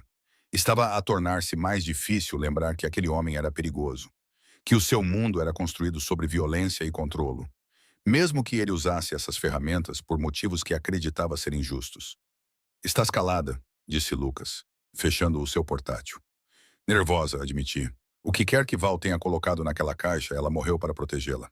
Então vamos garantir que o seu sacrifício tenha significado. O banco ficava num subúrbio rico, o tipo de lugar onde o dinheiro sussurrava em vez de gritar. Arquitetura clássica, pisos de mármore e funcionários que se moviam com discrição experiente. Lucas deu-lhes o meu nome e, em poucos minutos, fomos acompanhados a uma sala privada repleta de cofres. A gerente, uma mulher mais velha com olhos gentis, verificou a minha identificação nos registros deles. Estava registrado como acessador autorizado em março de 2020, confirmou ela. Cofre 447. A sua digitalização biométrica corresponde perfeitamente aos nossos arquivos. A minha mão tremeu ligeiramente quando coloquei a palma no scanner. O sistema emitiu um bap, uma luz verde piscou e a gerente retirou uma longa caixa de metal da parede. Ela a colocou sobre a mesa entre Lucas e eu. Vou dar-vos privacidade, disse ela, retirando-se. Por um longo momento, nenhum de nós se moveu. A caixa ficou ali, inofensiva e aterrorizante. A última mensagem de uma mulher que foi assassinada por causa do que sabia. Quer que eu a abra? Perguntou Lucas baixinho. Não. Estiquei o braço para a trava. Isto é da Val para mim. Preciso de fazer isto. Dentro, envolto em um pano protetor, havia um laptop, vários pendrives, uma pilha de pastas presas com elásticos e um colar de prata com um pingente idêntico ao meu. Levantei-o com cuidado, a corrente deslizando pelos meus dedos. Ela guardou o dela. Sussurrei. Todos estes anos ela guardou. A expressão de Lucas suavizou-se de uma forma que eu nunca tinha visto antes. Ela nunca te esqueceu, Emma. Isso é claro. Prendi o colar ao meu pescoço ao lado do meu, sentindo o peso dos dois pingentes repousando contra a minha clavícula. Duas metades de um coração reunidas após 15 anos. O portátil ligou-se. E após um momento, pediu uma palavra passe. Olhei para o campo em branco, com a mente a mil. O que Val teria usado? Algo que apenas alguém do nosso passado saberia. Então me ocorreu. O nosso aniversário. Não os nossos aniversários reais, que celebrávamos em dias aleatórios atribuídos pelos serviços sociais, mas o aniversário que escolhemos para nós mesmas. O dia em que fizemos o nosso juramento de sangue e nos tornamos irmãs em tudo, menos no nome. 15 de março. Digitei a data prendendo a respiração. O ecrã desbloqueou. Como é que sabias? Perguntou Lucas. Era o nosso aniversário comum. O dia em que nos tornamos família. Naveguei até a pasta de documentos, encontrando ficheiros organizados por ano e categoria. Ela deixou tudo. Durante a hora seguinte, examinamos as provas, listas de crianças, algumas com fotos anexadas. Sara, 7 anos, Ceceia, vendida a uma família na Alemanha por $40.000. Marcos, 14 anos, bom em mecânica, enviado para uma fábrica na Tailândia. Dezenas de nomes, dezenas de crianças. Eu conhecia ou tinha ouvido falar delas. Todas reduzidas a transações com etiquetas de preço. Os registros financeiros mostravam todo o alcance da operação. A Hope Foundation havia facilitado mais de 200 adoções ilegais entre 1995 e 2005, gerando milhões em receitas. O dinheiro tinha sido lavado através de vários negócios, incluindo vários pertencentes a famílias do crime organizado. Olhe para esta lista de clientes, disse Lucas com severidade, apontando para uma folha de cálculo. 3 juízes, um senador estadual, 2 agentes do FBI e pelo menos 5 figuras importantes do crime, incluindo membros da organização albanesa que há anos tenta entrar no meu território. Todos eles usaram os serviços da Pellegrini, seja para si próprios ou como forma de lavar dinheiro. O tráfico de crianças é lucrativo e mais difícil de rastrear do que drogas ou armas. O seu rosto ficou sério. Foi por isso que Valentina morreu. Muitas pessoas poderosas com muito a perder. Cliquei numa pasta chamada Sofia Pessoal. Dentro dela havia ficheiros de vídeo datados dos últimos meses da vida de Valentina. Abri o primeiro. O rosto de Val preenchia a tela. Mais velha do que nas minhas memórias, mas inconfundivelmente ela. Os mesmos olhos escuros, a mesma expressão determinada. "O meu nome é Valentina Ravalini", disse ela para a câmara. "Se estás a ver isto, provavelmente estou morta. Emma, se és tu, desculpa. Desculpa, nunca entrei em contato contigo. Desculpa por te ter mantido na ignorância, mas precisava que estivesses em segurança. E a única forma de o fazer era manter-te longe desta investigação." As lágrimas turvaram-me a visão. A mão do Lucas encontrou a minha debaixo da mesa. O seu aperto era quente e firme. "Descobri algo há 6 meses." A Val continuou no ecrã. Registros que mostravam que eu tinha uma irmã mais nova. O nome dela era Sofia. Ela tinha 3 anos quando os serviços sociais nos separaram. Não me lembro dela, mas os documentos não mentem. Ela ficou em Santa Agnes comigo por 2 semanas. Depois, desapareceu completamente do sistema. Ela fez uma pausa, enxugando os olhos. Eu a localizei através dos registros de Pelaine. Ela foi vendida. Vendida como mercadoria para uma família chamada Dubois em Lyon, França. Ela tinha 5 anos. Eles pagaram 50 mil IOLs por ela. Meu Deus, suspirei. Tenho tentado encontrá-la para ver se ela está bem, se ela sabe o que aconteceu com ela. Mas cada passo que dou em direção à verdade deixa essa rede mais nervosa. Lucas não sabe nada sobre isso. Não posso contar a ele porque o mundo dele está muito ligado a essas pessoas. Se ele tentasse ajudar, isso daria início a uma guerra. No ecrã, Val inclinou-se para mais perto da câmara. "Emma, se estiveres a ver isto, preciso que faças uma coisa por mim.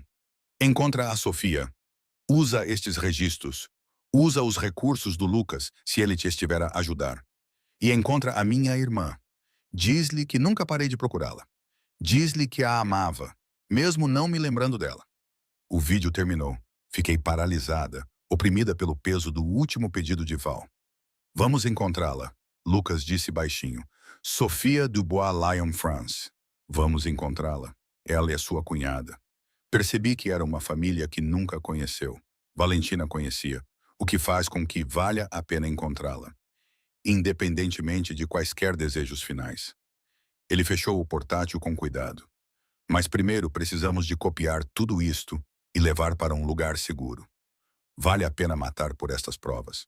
Passamos mais 1 hora a fotografar documentos, a copiar ficheiros para discos encriptados que Lucas tinha trazido. Levamos o colar e o portátil, juntamente com os documentos originais mais importantes. Na viagem de regresso, nenhum de nós falou muito. Não conseguia parar de pensar na Sofia, numa menina vendida a estranhos num país estrangeiro. Ela era feliz? Sabia que tinha sido traficada? Fazia ideia de que a sua irmã mais velha tinha morrido ao tentar encontrá-la? Quando chegamos ao alojamento, era final da tarde. O pôr do sol pintou o lago em tons de ouro e carmesim. Lucas dispensou Marco e os outros seguranças, dizendo-lhes para manterem as verificações do perímetro, mas darem-nos espaço. Lá dentro, servi-me de um copo de vinho e fiquei à janela a ver a luz desaparecer. Lucas juntou-se a mim, com o seu próprio copo na mão. "Ela estava a tentar salvar toda a gente", disse eu. "Todas aquelas crianças, incluindo a irmã dela, e ela morreu antes de conseguir terminar. Então, terminamos por ela." Virei-me para ele. "Isto é maior do que eu imaginava. Políticos, juízes, agentes do FBI. Como vamos lutar contra isso? Com cuidado, com provas incontestáveis e aliados que não podem ser comprados." Ele pousou o copo. "Tenho contactos na Polícia Federal, pessoas que Valentina nunca conheceu, pessoas que me devem favores e que têm as suas próprias razões para querer destruir a rede de Pellegrini. Por que iriam ajudá-lo? Você também não é exatamente um cumpridor da lei." "Não, mas tenho regras. Crianças estão fora dos limites. Tráfico humano está fora dos limites. Existem limites mesmo no meu mundo que não se ultrapassam." A sua voz transmitia firmeza por baixo da calma. "Pellegrini ultrapassou todos os limites que importam. Isso faz dele um inimigo que estou disposto a queimar pontes para destruir." Ficamos ali na luz que se esvaía, e eu tomei consciência de como ele estava perto. Perto o suficiente para que eu pudesse ver o cansaço em seus olhos, o peso que ele carregava ao tentar vingar uma mulher que amava. perto o suficiente para sentir o cheiro de sua colônia, amadeirada e quente. Lucas, comecei, sem saber ao certo o que queria dizer. Ele levantou a mão lentamente, dando-me tempo para me afastar, e afastou uma mecha de cabelo do meu rosto. Seu toque foi gentil, em contraste com tudo o que eu sabia sobre ele.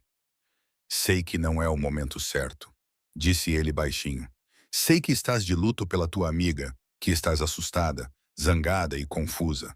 Mas, Emma, precisas de saber que, algures no meio de tudo isto, tornaste-te mais do que apenas uma ligação a Valentina, mais do que apenas uma testemunha ou uma fonte de informação. Fiquei sem fôlego. O que estás a dizer? Estou a dizer que comecei a ansiar por te ver de manhã, por ouvir as tuas opiniões sobre a investigação, sobre tudo. Estou a dizer que, quando aqueles homens atacaram a clínica, o terror que senti não foi por perder uma testemunha. Foi por perder-te especificamente. Isto é uma péssima ideia. Sussurrei, mesmo enquanto me aproximava dele. O teu mundo, o meu mundo, eles não se encaixam. Eu sei. A outra mão dele subiu para emoldurar o meu rosto. Diz-me para parar. Eu deveria ter dito. Toda a parte racional do meu cérebro gritava que envolver-me com Lucas Ravalini era a pior decisão que eu poderia tomar. Ele era perigoso, perturbado, obcecado em vingar a morte da sua esposa. Eu estava vulnerável, isolada, ligada a ele por circunstâncias além do meu controlo. Mas não lhe disse para parar. Em vez disso, acertei a distância entre nós e beijei-o. A sua resposta foi imediata, mas controlada. A sua boca movia-se contra a minha com uma fome temperada pelo cuidado. Um braço envolveu a minha cintura, puxando-me contra ele, enquanto a outra mão se enredava no meu cabelo. Agarrei a camisa dele, fixando-me enquanto o beijo se aprofundava, tornando-se algo desesperado e necessitado. Quando finalmente nos separamos, ambos a respirar com dificuldade, a realidade voltou. Não posso, ofeguei, afastando-me. Não posso fazer isto. Não agora. Não com tudo tão complicado. Emma, estás de luto pela Valentina. Também estou de luto por ela. E estou com medo. E não confio no meu próprio julgamento neste momento. As minhas mãos tremiam enquanto as passava pelo cabelo. Se fizermos isto, se cruzarmos essa linha, não há volta a dar. E preciso de saber que estou a fazer essa escolha claramente, não porque estou traumatizada ou solitária ou presa na intensidade da situação. Lucas moveu a mandíbula, mas acenou com a cabeça. Tens razão, desculpa. Foi egoísmo da minha parte. Não foste só tu, admiti. Eu também queria. Mas querer algo não significa que seja certo. Retirei-me para o meu quarto, fechando a porta e encostando-me a ela. Os meus lábios ainda formigavam do beijo. O meu corpo ainda vibrava com a consciência. Mas a minha mente sabia a verdade. Envolver-me com o Lucas significava aceitar o mundo dele. Tudo. A violência, o perigo, os compromissos morais. Significava escolher um caminho que não tinha um destino claro. E eu não estava pronta para fazer essa escolha. Ainda não. Não até entender o que realmente estava a escolher. Os dias após recuperar as provas de Connecticut passaram num borrão. Eu mal dormia, passando todas as horas acordada a rever os arquivos de Valentina, procurando qualquer informação sobre Sofia. Lucas me deu espaço, trabalhando no escritório enquanto eu ocupava a mesa de jantar, espalhando documentos por toda a superfície disponível. Os registros de adoção estavam enterrados no fundo dos arquivos, escondidos dentro de uma pasta chamada Pesquisa Pessoal. Eu os encontrei no terceiro dia, com os olhos ardendo de tantas horas lendo. A papelada mostrava uma transação datada de agosto de 1998. Sofia Marino, 5 anos, transferida para a custódia de Jean-Claude e Marie Dubois, de Lyon, França. $50.000 pagos em 3 prestações à Hope Foundation, com a assinatura de Anthony Pellegrini em todos os documentos. Val tinha destacado secções e feito anotações nas margens, verificar os antecedentes legítimos da família Dubois. Sofia teria agora 32 anos. O endereço Lyon ainda estava atualizado. A minha irmã estava tão perto de encontrá-la. Se tivesse vivido mais alguns meses, talvez tivesse conseguido. Lucas encontrou-me a chorar sobre os documentos naquela noite. Ele não disse nada. Apenas sentou-se ao meu lado e esperou até que eu conseguisse falar. Precisamos encontrá-la, disse eu com a voz rouca. Sofia, precisamos terminar o que Val começou. Isso pode ser perigoso. Expandir a investigação internacionalmente traz complicações. Não me importo. Virei-me para ele, agarrando-lhe o braço. A Val morreu a tentar encontrar a irmã. O mínimo que podemos fazer é completar a missão dela. Não quer conhecer a sua cunhada. Não quer saber se ela está bem. Algo mudou na sua expressão. Tens razão. Vou fazer algumas chamadas. Em poucas horas, Lucas mobilizou contactos por toda a Europa. O seu alcance era maior do que eu imaginava, conectando-se com pessoas em França que poderiam localizar uma mulher de 32 anos com informações mínimas. Deveria ter me incomodado a facilidade com que ele comandava tais recursos. Em vez disso, senti-me grata.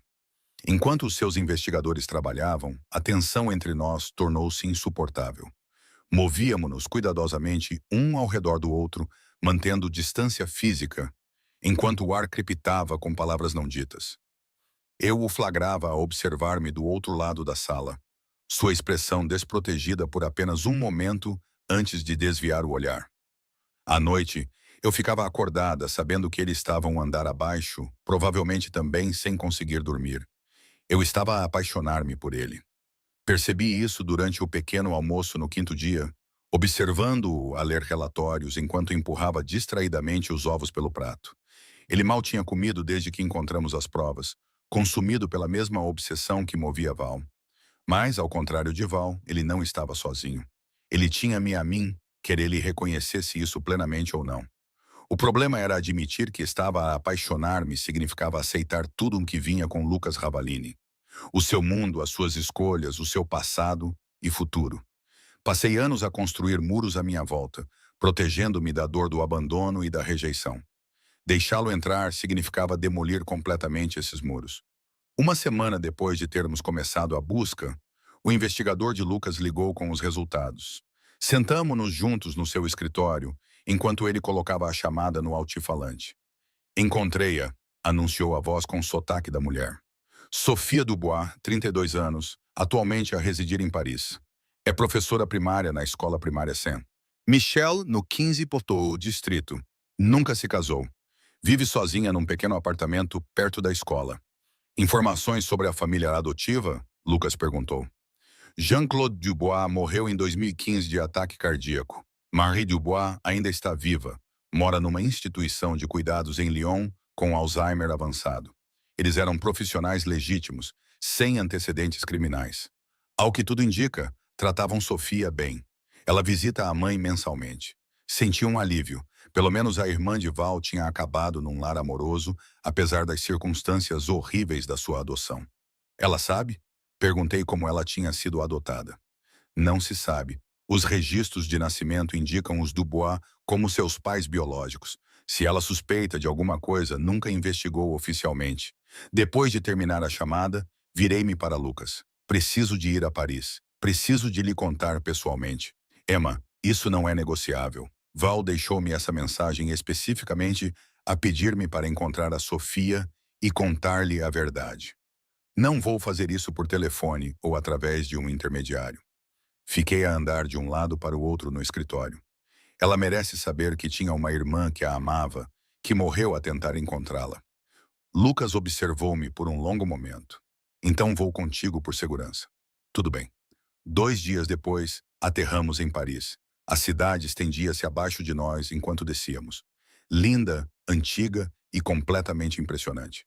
Eu nunca tinha estado na Europa, nunca tinha viajado muito além da costa leste. Agora estava prestes a destruir toda a compreensão de uma mulher sobre a sua própria história. Lucas tinha organizado tudo com a sua eficiência habitual. Um carro esperava no aeroporto, uma suíte de hotel com vista para o pecado, contactos que confirmaram a agenda e os hábitos de Sofia. Ela passava as manhãs de sábado num café perto do seu apartamento, a corrigir trabalhos e a ler. Foi lá que a encontrei. O café ficava numa rua tranquila no Kingsmont do distrito. Mesas pequenas espalhadas pela calçada, apesar do frio de novembro. Reparei em Sofia imediatamente. Ela estava sentada perto da janela, cabelo escuro preso num coque casual, vestindo uma camisola creme e jeans. O seu rosto estava parcialmente obscurecido pelo portátil à sua frente. Mas quando ela olhou para cima para tomar um gole de café, vi Val nos seus traços. Os mesmos olhos castanhos calorosos, o mesmo formato da boca. A irmã da minha irmã.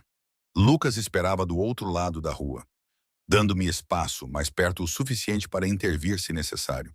Aproximei-me lentamente da mesa dela, com o coração a bater forte. Desculpe? Comecei com cuidado. É a Sofia Dubois? Ela olhou para cima, surpreendida. Sim.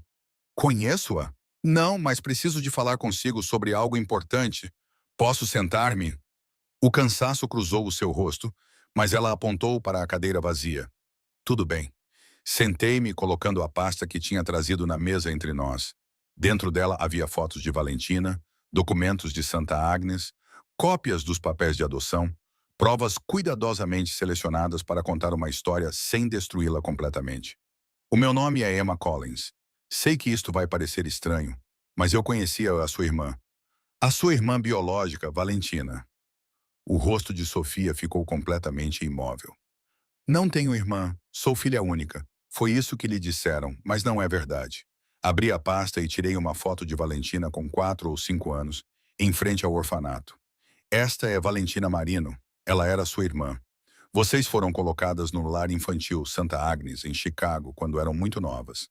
Ela era mais velha, tinha cerca de 6 anos. Você tinha apenas 3. Isso é ridículo. Mas as mãos de Sofia tremiam enquanto ela pegava na foto. Quem te enviou? Que tipo de piada de mau gosto é essa? Não é uma piada. Eu gostaria que fosse. Em seguida, tirei os documentos de adoção. Os que mostravam que ela foi enviada para a família Dubois. Vocês foram separadas quando você tinha 5 anos. Os seus pais adotivos pagaram os US$ 50.000 por meio de uma organização que traficava crianças internacionalmente. Eles podem não ter sabido que era ilegal. Talvez acreditassem que estavam a seguir os canais legítimos. Mas a verdade é que foste roubada da tua irmã e vendida. Sofia levantou-se abruptamente com a cadeira a raspar no chão. És louco. Preciso que saias. Por favor, olha para isto. Tirei o meu portátil, aquele que continha os vídeos da Valentina. A tua irmã passou os últimos meses da sua vida a tentar encontrar-te. Ela foi assassinada há 3 anos por causa disso. O mínimo que podes fazer é ver o que ela queria dizer-te. Algo na minha voz deve tê-la convencido. Ela sentou-se lentamente, sem tirar os olhos do meu rosto. Assassinada? Sim, pelas pessoas que dirigiam a operação de tráfico. Ela chegou muito perto da verdade. Virei o portátil na direção dela e apertei o play no ficheiro de vídeo intitulado Para Sofia. O rosto de Val encheu o ecrã. Sofia engasgou-se, levando a mão à boca. O meu nome é Valentina Marino, disse Val na gravação. Se estás a ver isto, então és a minha irmã Sofia, e alguém finalmente te encontrou. Lamento muito ter demorado tanto tempo. Lamento muito não ter conseguido encontrar-te sozinha. Lágrimas escorriam pelo rosto de Sofia enquanto Val continuava, descrevendo memórias fragmentadas de uma irmãzinha, uma criança que ria constantemente, uma menina levada no meio da noite enquanto Valentina gritava e lutava contra os adultos que a seguravam. Nunca te esqueci, disse Val. Mesmo quando não conseguia lembrar-me do teu rosto, sabia que algo estava-se a faltar. Alguém estava-me a faltar. E quando encontrei os registros, quando descobri o que aconteceu a nós duas, prometi a mim mesma que te traria para casa. O vídeo terminou. Sofia ficou paralisada, com lágrimas a cair sobre a mesa. Ela era casada. Continuei calmamente para um homem chamado Lucas Ravalini. Ela era feliz, pelo que sei. Tornou-se o tipo de pessoa que lutava por crianças que não podiam lutar por si mesmas. E nunca parou de te procurar. Por que é que ela não me encontrou? A voz de Sofia quebrou-se. Se ela estava à minha procura, por que é que não me encontrou antes de morrer? Porque o tempo acabou. Porque as pessoas que ela estava a investigar mataram-na antes que ela pudesse terminar. Tirei a carta, as páginas manuscritas que Val tinha selado num envelope endereçado à minha irmã. Ela escreveu isto para ti, caso morresse antes de te conhecer. Sofia pegou na carta com as mãos trêmulas. Leu em silêncio, com os ombros a tremerem de soluços. Desviei o olhar, dando-lhe privacidade com as últimas palavras da irmã. Quando finalmente terminou, pousou a carta cuidadosamente, como se pudesse desintegrar-se. Ela sofreu quando morreu? Não sei os detalhes, mas pelo que entendi, foi rápido. E tu? Como a conheceste? Éramos amigas quando crianças no mesmo orfanato. Perdemos contato quando fui adotada, mas prometemos nunca nos esquecer uma da outra. Toquei o colar no meu pescoço, com os dois pingentes visíveis. Ela guardou o dela. Mesmo depois de todos esses anos, ela o guardou. Sofia estendeu a mão, seus dedos roçando a prata. Ela realmente me amava. Posso sentir isso nas suas palavras. Ela fez mais do que qualquer outra coisa. Ficamos sentados em silêncio por um longo tempo. O café fervilhava à nossa volta enquanto a Sofia processava a informação que acabara de reorganizar toda a sua vida. Finalmente, ela olhou para mim com os olhos vermelhos. Obrigada, sussurrou ela por terminar o que ela começou. Por garantir que eu soubesse a verdade. Ela teria querido que soubesses. Teria querido que compreendesses que eras amada mesmo quando estavas longe. A Sofia juntou as fotos, os documentos, segurando-os contra o peito como tesouros preciosos. Contas-me sobre ela? Como ela era? E assim fiz. Contei-lhe sobre a Val criança, corajosa, feroz e protetora. E o Lucas, que estava a observar do outro lado da rua, acabou por se juntar a nós, contando-lhe sobre a Val mulher, brilhante, determinada e cheia de esperança. Conversamos até o café fechar, partilhando histórias de uma mulher que nos unia a todos. E quando Sofia finalmente se levantou para sair, ela abraçou-me com força. Tenho uma irmã, disse ela.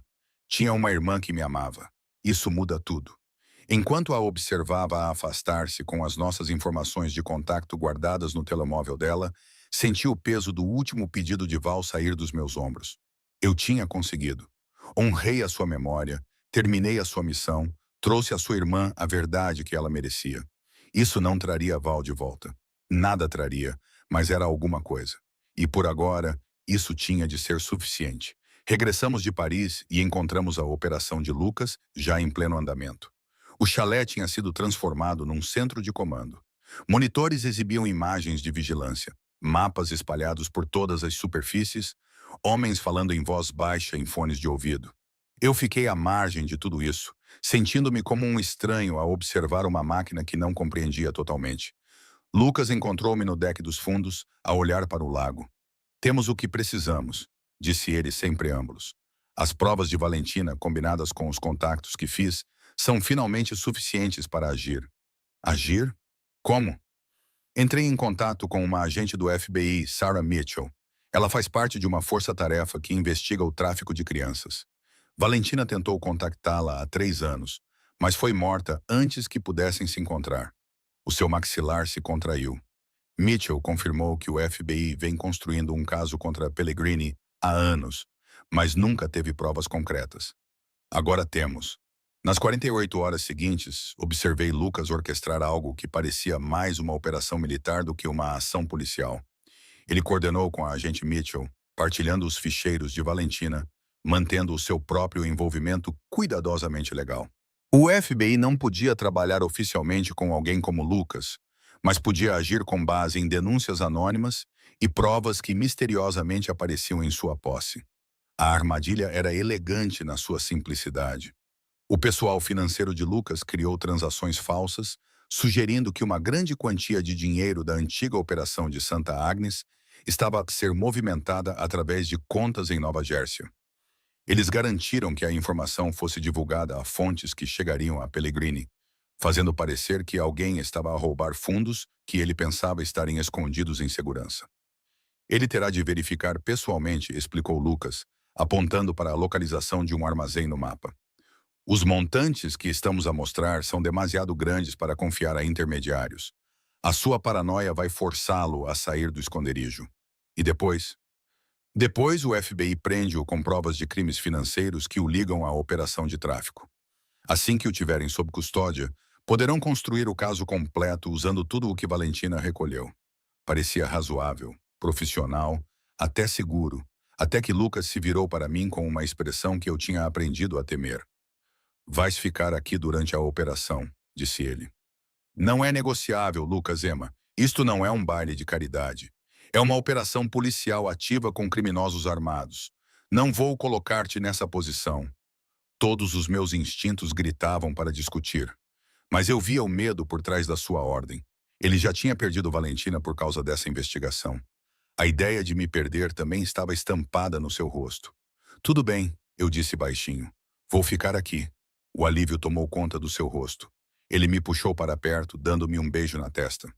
Obrigado. Marco ficará aqui com você. A operação deve terminar em algumas horas, na noite da operação. Andava de um lado para o outro na pousada como um animal enjaulado. Marcos sentou-se perto da porta, monitorando as comunicações através de um fone de ouvido, com uma expressão impassível.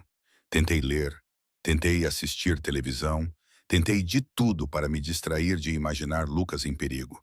Então a postura de Marco mudou. Ele pressionou a mão contra o fone de ouvido, seu rosto empalidecendo. Que foi? Perguntei. O que está a acontecer? Complicações. Pellegrini trouxe mais segurança do que o previsto, incluindo membros da organização albanesa. O meu sangue gelou. O Lucas está bem? Eles estão a entrar em ação agora. O FBI está a chegar, mas ele parou de ouvir algo que eu não conseguia ouvir. Vários tiros disparados. Agente ferido? Não, espere. Não ouvi o resto. Já estava a mover-me, a pegar as chaves do carro no gancho perto da porta, a correr para o SUV estacionado na entrada. Miss Collins, pare! Marco chamou por mim, mas eu já estava ao volante com o motor a rugir. As minhas mãos tremiam no volante enquanto corria em direção a Jersey City. A memória da invasão da clínica voltou, o som dos tiros, o cheiro de sangue, o terror de ser agarrada. Mas mais forte do que o medo era a certeza de que não podia perder Lucas. Não agora. Não quando finalmente admiti para mim mesma que o amava. A zona dos armazéns estava um caos quando cheguei. Carros da polícia bloqueavam as ruas, as suas luzes pintando tudo de vermelho e azul. Ambulâncias estavam paradas com as portas abertas. Abandonei o SUV e corri em direção à agitação. A minha formação médica catalogou automaticamente a cena. Vários agentes do FBI feridos davam cobertura. A polícia local estabelecia um perímetro. E lá, sendo tratado por paramédicos perto de uma das ambulâncias, estava Lucas. Sangue manchava a sua camisa, o seu braço esquerdo pendia num ângulo estranho. Mas ele estava vivo. Ele discutia com o paramédico que tentava examiná-lo. A sua atenção estava fixa no armazém onde os agentes do FBI levavam os suspeitos algemados. Lucas! Gritei, empurrando um agente que tentava me impedir. A sua cabeça virou-se para mim e vi a sua expressão transformar-se. Raiva pela minha desobediência, sim, mas dominada por puro alívio. Colidi com ele, envolvendo os meus braços à sua volta, com cuidado para evitar o ombro ferido. És uma idiota, ele rosnou no meu cabelo. Eu disse para ficares no chalé. Eu sei. Desculpa. Eu vi a notícia sobre os tiros e não consegui. Eu simplesmente não conseguia ficar sentada sem saber se estavas vivo. Lágrimas escorriam pelo meu rosto. Não posso perder-te, Lucas. Não posso. O seu braço bom apertou-me com mais força. Estou bem. É só um ferimento superficial. A operação foi um sucesso. Afastei-me o suficiente para ver o rosto dele. O que aconteceu? Pellegrini apareceu com 8 homens, incluindo 3 da organização albanesa. Eles estavam a proteger o investimento deles. Sabíamos que haveria resistência, mas não daquele nível. Ele apontou para o armazém. O tiroteio durou cerca de 10 minutos. O FBI entrou em ação como planejado. Capturamos Pellegrini e 7 dos homens dele. Um albanês fugiu, mas vamos encontrá-lo. A agente Mitchell aproximou-se. Uma mulher na casa dos 40 anos, com olhos perspicazes e um blusão do FBI. Senhor Ravalini, preciso de ser muito clara sobre uma coisa. Oficialmente, o senhor não esteve aqui esta noite.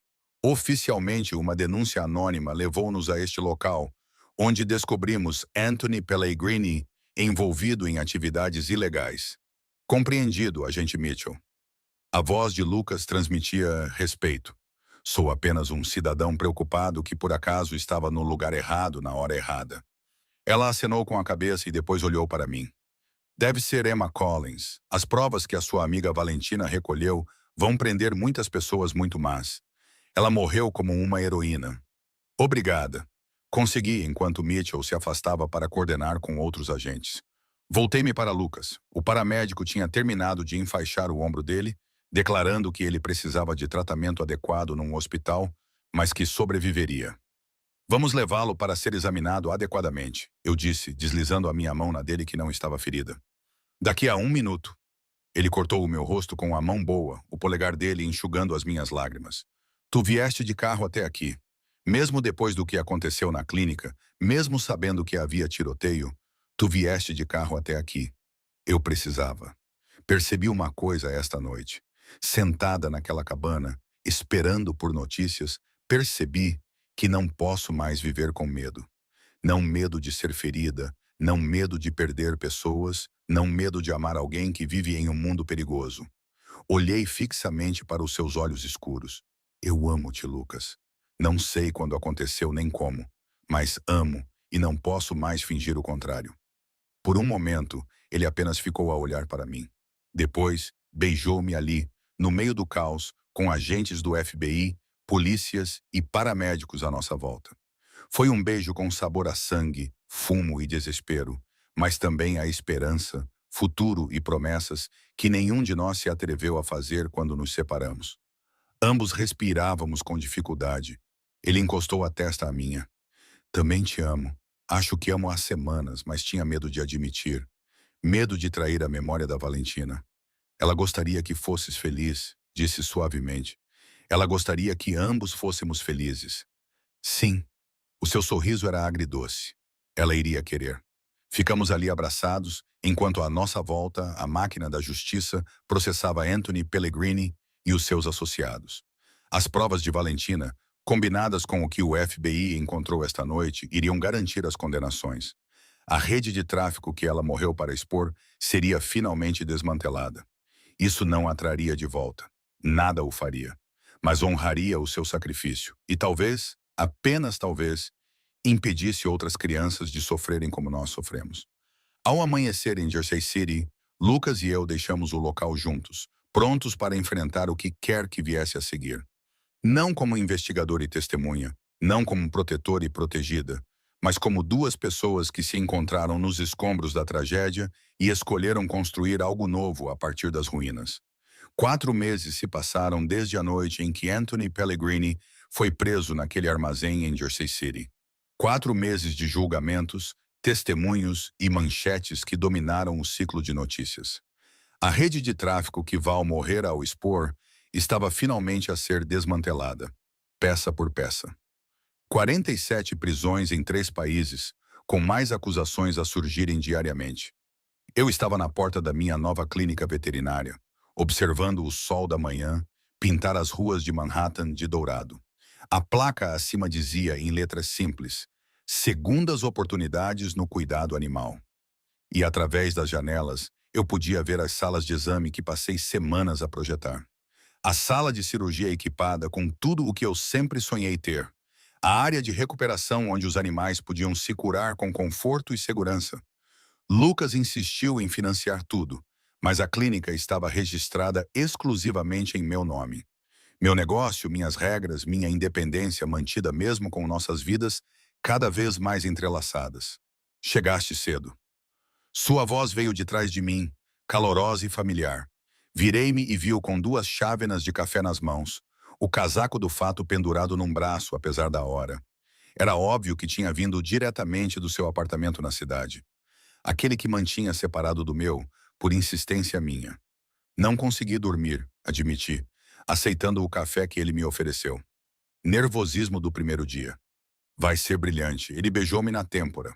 Um gesto que se tornou natural nos últimos meses, embora eu esteja surpreso que não estejas mais concentrada na outra reunião de hoje.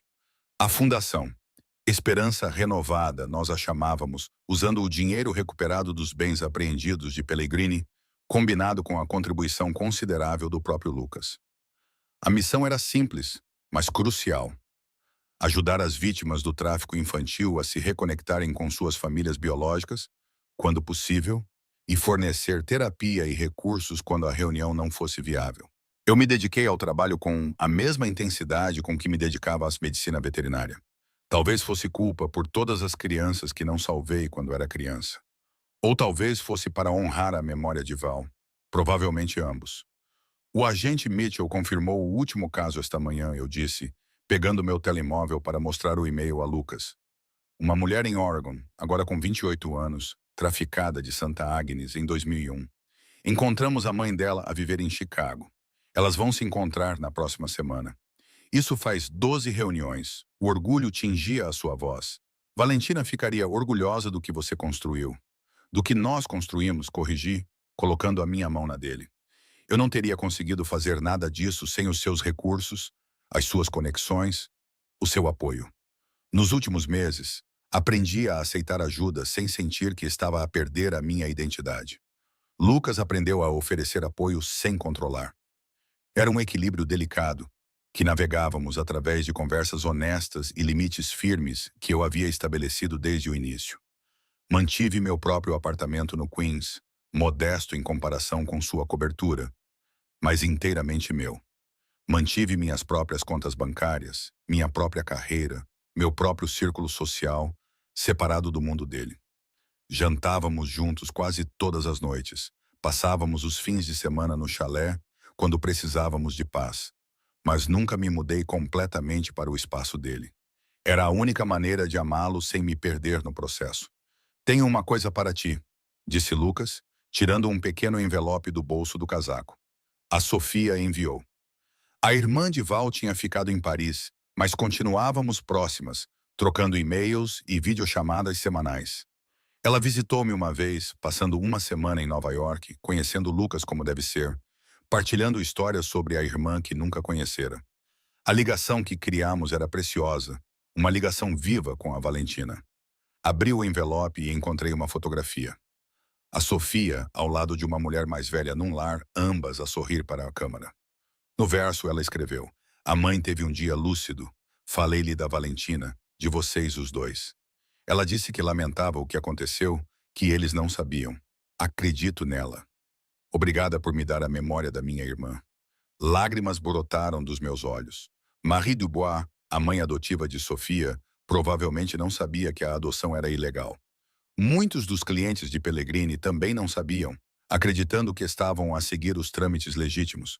Isso não justificava o que aconteceu, mas complicava a narrativa de maneiras que pareciam importantes de reconhecer. Ela parece feliz, observou Lucas, lendo por cima do meu ombro. Ela está, e está a curar-se. É isso que importa. Ficamos juntos no silêncio da madrugada. Duas pessoas que se encontraram através da tragédia e escolheram construir algo significativo a partir dos escombros. Lucas tinha começado a terapia há 2 meses, finalmente enfrentando a culpa e a dor que carregava desde a morte de Valentina. Eu ia com ele às vezes, trabalhando o meu próprio trauma de infância, os meus problemas de abandono, o meu medo de perder as pessoas que amava. Não foi fácil. Alguns dias, o peso de tudo parecia esmagador, mas carregávamos isso juntos, e isso fazia toda a diferença. Vamos, eu disse, terminando meu café. Temos um lugar para ir antes que a clínica abra. Lucas entendeu imediatamente. Dirigimos até o cemitério no Queens, o pequeno terreno onde Valentina estava enterrada sob uma lápide simples. Eu já tinha visitado uma vez, logo depois de voltar de Paris. Mas desta vez foi diferente. Desta vez, não estava a ir para relatar uma missão cumprida.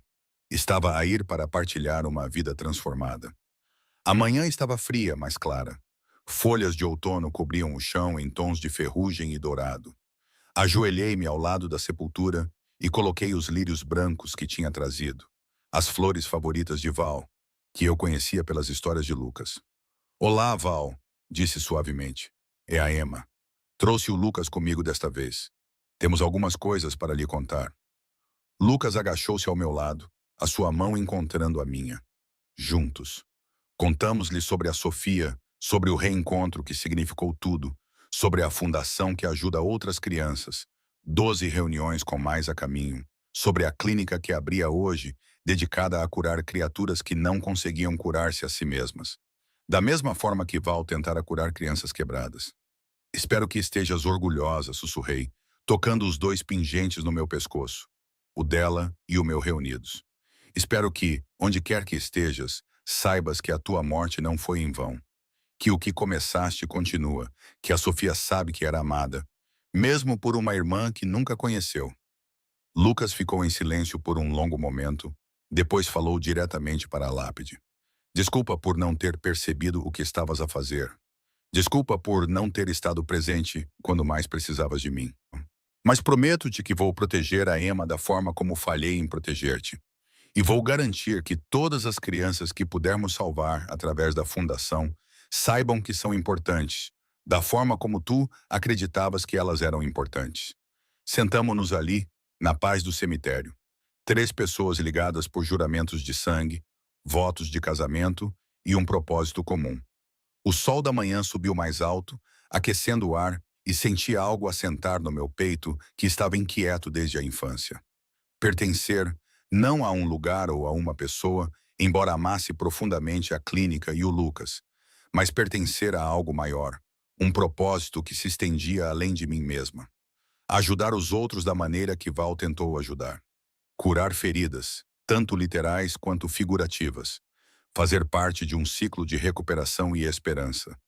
Quando finalmente nos levantamos para partir, Lucas puxou-me para perto, dando-me um beijo no cabelo. Eu amo-te, Emma Collins. Cada parte teimosa, independente e brilhante de ti. Eu também te amo, Lucas Ravelini. Até mesmo as partes de ti que às vezes me assustam. Ele riu. Um som que eu aprendi a valorizar porque era raro e genuíno. É justo. Enquanto caminhávamos de volta para o carro, dei uma última olhada para o túmulo de Valentina. O sol refletiu nos pingentes no meu pescoço, fazendo-os brilhar. 2 metades de um coração carregadas por 2 mulheres que sobreviveram a infâncias impossíveis e lutaram para proteger outras pessoas do mesmo destino. A luta de Val terminou cedo demais, mas a minha estava apenas a começar e eu não a enfrentaria sozinha.